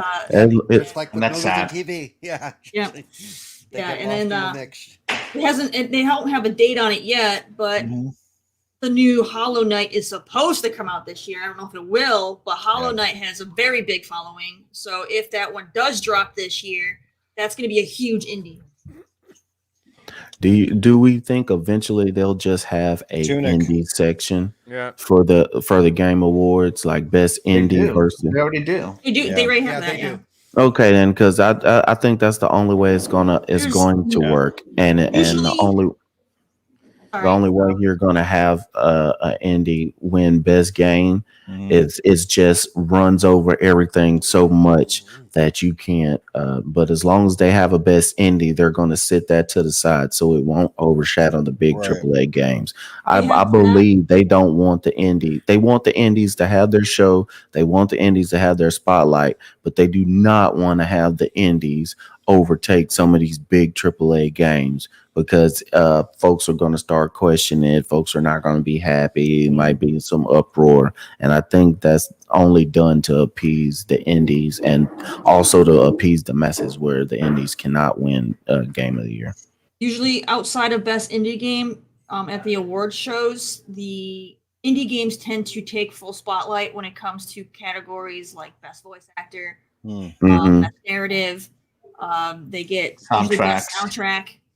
They usually get the best soundtrack, and whenever they do best original game, it's always going to be an indie because they're the only ones doing anything new. They also get that. They usually get that mental health award too. What is it called? Impact Games for Impact. Yeah. So indies usually when you're looking at the Game Awards, indies are usually front and center on everything outside of Game of the Year. Yeah. Cool. Yep. All right. All right, I think everybody said their piece. A fantastic conversation. Like I said, I think overall, though, 2021 has been a phenomenal year for indies, and that largely because, again, so many big game delays and Xbox Game Pass, as well as Paul mentioned, bringing them to the forefront, them with ID at Xbox. Like I said, it takes that gamble out, and that's the big thing too, right? You get to play those games, that you wouldn't have otherwise dropped $30 on, and you get to play them without, like you said, finding out if it's going to be good. Basically, it's like you get the full version and not a demo. Back in the day, you had to rely on a little snippet. Now you get to play it. And that's a debate another day, because I know there was one company here just recently, I forget the article, but they were complaining about I don't know if it was on Steam or something, but apparently like you could get like a a 2-hour trial of their games or something like that, and some of those games don't really last even more than 2 hours. So what they were seeing was, it was an actual studio. It was an article. Hopefully, I can find it and link it to you guys. But they actually said they're actually going to get out of the games industry because it was discouraging to see all these people buying their game.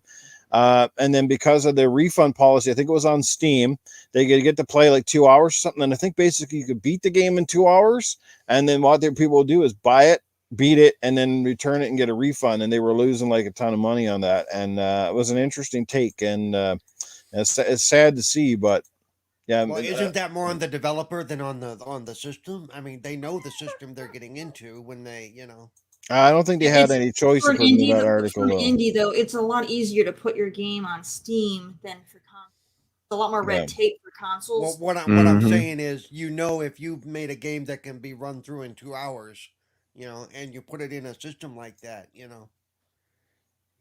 I think it was, yes, they knew the situation, but didn't understand the scope of how it was going to damage them. Oh, yeah. Yeah. So it was more. It was more. Are cheap. Some gamers are cheap, man. Yes. Well, I had the age-old conversation with my buddies way back in the day when they always argued PC over console gaming, and they go, well, I'd prefer to game on PC because the games were cheaper, and at the time it was definitely true. You could pick up a game cheaper, but I used to say to them, or the guys who I knew that used to pirate the games, and they go, well, I can just rip off all these games, but I look at them and say, you know what? I bet you if that game was in the store for 25 cents, but you could still pirate the game for free, guess what you'd do? You go and get the free version, wouldn't you? They didn't have an answer for that because damn well they would. So it was like, don't give me the games are too expensive crap, because even if they made them $1 or 25 cents and put them in the store, these people would still pirate them. Like I said, these guys do those sorts of. Anyway, I'm starting a new conversation altogether, but I was just making a point there that some people are very, very cheap, and no matter how cheap it is, they're still cheap. Like it's just crazy. But anyway. Yeah, go ahead, Terry. That's why the Steam sales are so successful, is because their games are all so cheap. So everybody that buys like a whole bunch of games, and then they never play any of them. But yes, I have so many of those games. I also bought a Humble Bundle once. Came with like 50 games, and because the deal was so good, I bought that Humble Bundle for only 2 games. That's it. So I have 40 games on my Steam library that I don't yet play. And now you're getting a Humble Bundle to Xbox. Look at that, Game Pass. Yeah. There you go. Well, everybody, this has been an amazing show today. Like I said, some of our topics, like I said, small topics that turn into big conversations. I love it. That's what Good Morning Xbox is all about. Fantastic panel, amazing chat, really good turnout here today. Thank you for sticking with us. And again, sorry about last week, but it's good to see everybody back in the chat. And to all those who catch us on the replay, you're equally as important. We know that not everybody can wake up in our time zone or can catch us on the live run, but we certainly appreciate you being here and checking it out later. Yes. It means a lot to us. Like I said, whether you watch it for 5 minutes, you watch it for the whole time, and you drop those likes, subscriptions, all that stuff, it means a lot to us, guys. It really does, for all of us, because even though it's my channel, exposure for us all is good. Cerebral Paul is a testament to that. I mean, Paul is fucking went from basically doing one little podcast impromptu to being a member, and now what, Paul? How many podcasts you on? Like 6? Huh? 5 or 6 at this point. Yeah. See? And Scrub's landing on a couple. There's not a night of the week you can't find me somewhere. There's not a night of the week you can. Yeah. Really. So it's good to see everybody branching out and expanding their horizons here, and all that stuff. And I might have something in the works down the lines too, if you've been paying attention to my Twitter, but I haven't really decided yet. Right now, this is a big commitment for me, as it is doing 2 a week. So I don't want to bite off any more than I can chew. I certainly don't want to step on any toes, and any endeavors I take on in the future, I want to make sure that they come out and are well received.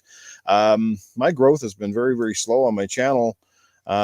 Sometimes it makes me wonder. It's like, man, I see other people that I feel, well, anyway, I'm getting off on topic, but regardless. But anyway, I appreciate the support regardless, because you guys are amazing, and you know who you are. You're all amazing. I wish I could thank everybody and give you all a shout out, each and every one, and try to do my best. while the podcast is small to do that. Eventually, when you get to the size of RDX and Dealer's crew, acknowledging everyone in the chat is next to impossible because it moves so fast and there's so many people. He has averages about 1,200 people a show. That's absolutely insane. But kudos to Dealer and the crew over at RDX, and still pulling in great numbers even with the absence of Colt Eastwood. So they're a great show, guys. Go check them out too on Tuesday nights at 6 o'clock. I think it is 6 o'clock Mountain Time, which would be 4, I think, Eastern. I think it's when they come on. So, but anyway, yeah, the Wise Old Gamer says he loves any podcast that I'm on. Well, appreciate that, Wise Old Gamer. Some people feel differently, but anyway, Adjurados Henosis, thank you for being here. God bless you too as well. And anyway, if they build it, they will come. Let's close out this show. Let's get to the outros. We will start with Cerebral Paul himself, capless this week for the first time ever. So yes, he does have hair. He's got quite a good flow going on too. Actually, when I worked at a school, I wore a hat all the time. One day I went in without the hat. My hair was long like this. And one lady goes, "I could have swore I thought you were bald because I wore a hat." So. Same. Yeah. And apparently, when I had my hat off on one of the podcasts, everybody kind of went nuts when they saw my hair because they all thought I was kind of bald or whatever. And then I pulled it out and I had this big curly mop on my head. Yeah. I get on from Stranger Things. Yeah, I get on yeah, they said I look like, what's his name? Dustin. Is it off of Stranger Things or whatever? Stranger Things. Oh my God. And then Phasma the other night, she comes in the chat on Xbox Ultimate Podcast. She's like, Newf, do you still have those amazing curls or something?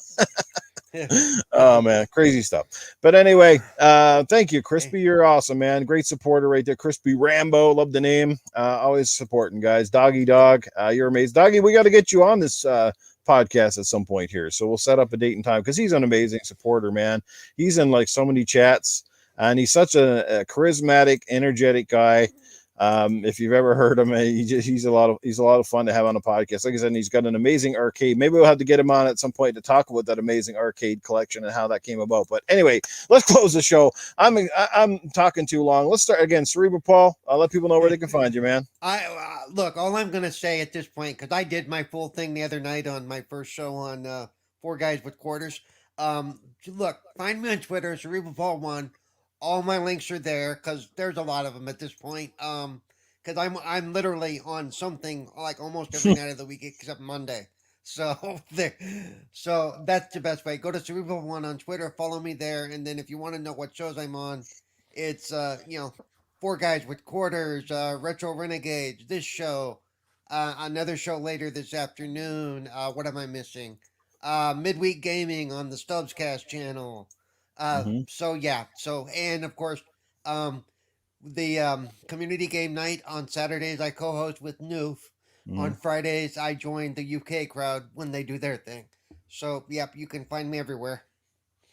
There you go, guys. I always just say at least follow them on Twitter, and I have all the links down underneath in the podcast notes at the bottom of these shows. So if you follow them on Twitter, a lot of times you can catch up with all the stuff they're doing. So there you go.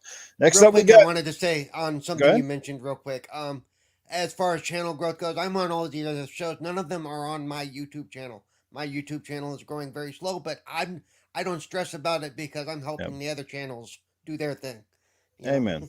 Yeah, good on you, man. As long as you're having fun. At the end of the day, that's all I got into it for too, was for fun, and it just materialized into something else. But like it's all good. I have a lot of fun. I wouldn't have it any other way. So, Princess Zelda, $4.99 in the chat, dropping the super chat late before we close the show. Love this panel. Well, we love you too, Princess Zelda. You're amazing, and thank you for your continued support. Axel 1324, where can people check you out, my brother? All right. Hey, everybody. You can check me out here on YouTube and on Twitch, Axel1324 Gaming, all one word, no spaces. You can find me on Twitter, Axel1324, and Xbox, just Axel1324. Yes. And I've been playing a lot of Halo Wars lately on Twitch, and I love that game. I don't know why. I hope we get a sequel. I really, really do. The spaces are just the way it comes out because the way I have it written and copied is not the way it constantly pops up here for some weird reason. I'll submit a new one so we can get it more simplified. All right. So I'll figure something out there with that. But anyway, Coolcat Terri. Where can people All right, everybody, you go ahead and you can find me on Twitter at Coolcat_Terri. Go ahead and you can check that out. But yeah, it's _Terri on Twitter. Otherwise, it's Coolcat Terri, one word. Everywhere else, whether it's my gamer tag or if you go on Instagram or on my Twitch, come on over to my Twitch. Love to have you guys come and hang out. I play a wide variety of stuff, whether it's RPGs, puzzles, racing games, lots of indies. I'm all over the map, so always a little something for everybody. So come hang out, chit the chat, all that good fun stuff. I also have a podcast, Just a Glimpse. You can do a search for that on, Google, Spotify, all that good stuff. So it's extra to listen to. But yeah, do my thing. So come hang out. Awesome. Go check it out. All right, Mr. Scrub Nurse. Hey, I want to thank everybody for coming out. You can find me on my Twitter, Scrub Nurse 3. You can find me on my Twitch. That'll be Scrub Nurse. And then also, my friends, we like to get on and play a lot of times on Facebook. We'll stream stuff there. That's the Bayou Elite. I also am on the Gaming Beyond the Box podcast on Wednesday night, so you can check me there. And instead of drinking coffee, I'm usually drinking a bottle of wine. So we like to have some fun there. Also, I want to say to everyone that had any run-ins and afflictions with this last Hurricane Ida, like everybody kind of knows, I'm from Louisiana, so I represent I usually have my hat on. I'm hatless today, but I know I represent my state. But it wasn't just down here. It was Mississippi, a little Alabama. You get to Tennessee and all the way up the eastern coast. So there was a lot of gamers, if you saw on Twitter, that got affected, lost some stuff, flooding in their house. So just reaching out to you guys, just giving our support. I hate that this happened, but it's a part of life right now. We go through things, and we just got to build back stronger, and things will get better eventually. But bad things happen to good people all the time. So I feel for you guys that anybody that got damaged or messing up, because I still have family down here that don't even have power yet. So I'm just thinking about all you guys.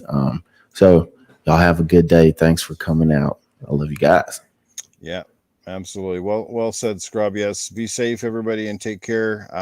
World's all about perspective, isn't it? Like some of us, we live underneath a bubble sometimes, and we think, everything's good, but somebody's might be having the worst day ever, or just lost their house, or lost a family member, and so on and so forth. So keep everything in perspective. The fact that we can have power and internet and enjoy a roof over our heads and enjoy our gaming. Says a lot, man. So sometimes when you wake up in the morning, just be grateful for the little things we have in our lives, because it can be taken away in a heartbeat. We know that. So be thankful and grateful, guys. Be safe, everybody. Last but not least, Eternal Shaddai with the seizure sensor warning. I know, right? Zelda put that in the chat earlier. It was really funny. She's like, Eternal Shaddai should come with the seizure warning label when he starts up his camera. That's hilarious. But anyway, Shaddai, let people know where they can catch up with you, my brother. You were a busy man last week. You did quite a few shows too, didn't you? Yes, I did. One with We Bleed Green with Dirt Gritty. Yeah. And on Thursday, I did another one with Mike Mullis that lasted 4 hours and 30 minutes. Oh my God. So I wasn't expecting that. So supposedly I'm the second one who had the longest podcast. So I wasn't expecting that. But it was fun. So tomorrow I'll be doing another podcast with FC Violent with his Vitamin G podcast. So that's another buddy of mine, because I know he gave me another opportunity for podcasting, and this is my second time after a long while. But I'll be doing that tomorrow. Well, other than the light, seizure lights. So people can find me at Twitter and also on Xbox, because they're written the same way. Eternal Shaddai. Yeah. Also on Twitch at ETE Shaddai, abbreviated for Eternal. And also I do podcasting. Last night I did podcasting in Spanish called Mundo de Manco. So pretty much I'm all over the place, bilingual. Today, I wasn't speaking very clearly because after a long while, I have to get, I have to adjust myself. So yeah, it was a little bit rough. it felt a little bit rough. But Other than that, I can't wait for next weekend. I applaud anyone that knows more than one language, man. I'm always envious. My wife's Filipino, and I don't know very little of Tagalog, and I should speak it fluently at this point, and it's embarrassing. It's like I'm married to her for 10 years now, and all I can say. She probably calls you some words that she's probably glad you don't know. Yeah, that's the funny thing. That's the only words I remember, the dirty words and the bad words. Everything else I can't remember. It's just like, what the heck? So, yeah. But anyway, guys, another great show today. A fantastic chat. You guys are all amazing. And you know where to find me.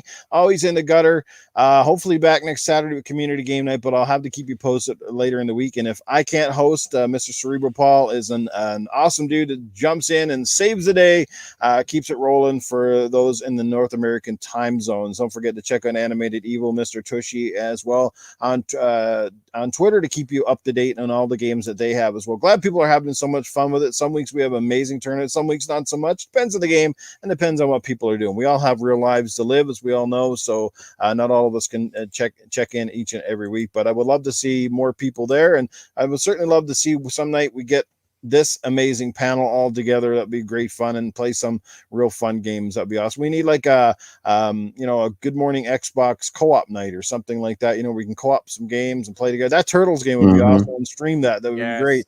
We can get four of the six of us together. It'd be fantastic to do that. But anyway, you guys know where to find me, and of course Tuesday nights with Gaming After Dark. The other side of Newf Nukem. See you guys there this Tuesday night. Our fantastic guest, I don't even think I've officially announced it this week, is going to be oh geez, I can't even remember who I asked. Oh Lord, that's embarrassing. Who did I ask? Arnold. Arnold. No. No, here he is. I was trying to think, but I just had to tip my tongue. 108 Dragons TV is going to be our guest this Tuesday night. That'll be good. Oh my God! Yes, Mr. Energy himself, the man who brings the facts. Last time. Yeah, so it's going to be a good show when he's on, guaranteed. So this Tuesday night, Gaming After Dark with 108 Dragons TV. Great guy, a lot of fun. You may not get a word in edgewise. I don't know. No, it might be the Dragons Show. We might have to rename to the Dragons Den. But it's going to be a fun show, so it's going to be good. Looking forward to seeing you guys there. Safe House Sam will be there, I'm sure. Always fun when he pops in. And Arnold, and of course Tony Baloney. Who can you not like him? Axel went up against him and did pretty well, so good on Axel. Axel had to leave early here, guys, so he's out. But anyway, we'll catch you all again next week, back bright and early next Sunday. Thanks for your support. We'll see you then. Take care, everybody. Have a great day. Happy Labor Day. Yes. And have a great long weekend, everybody. Get some gaming in. Bye.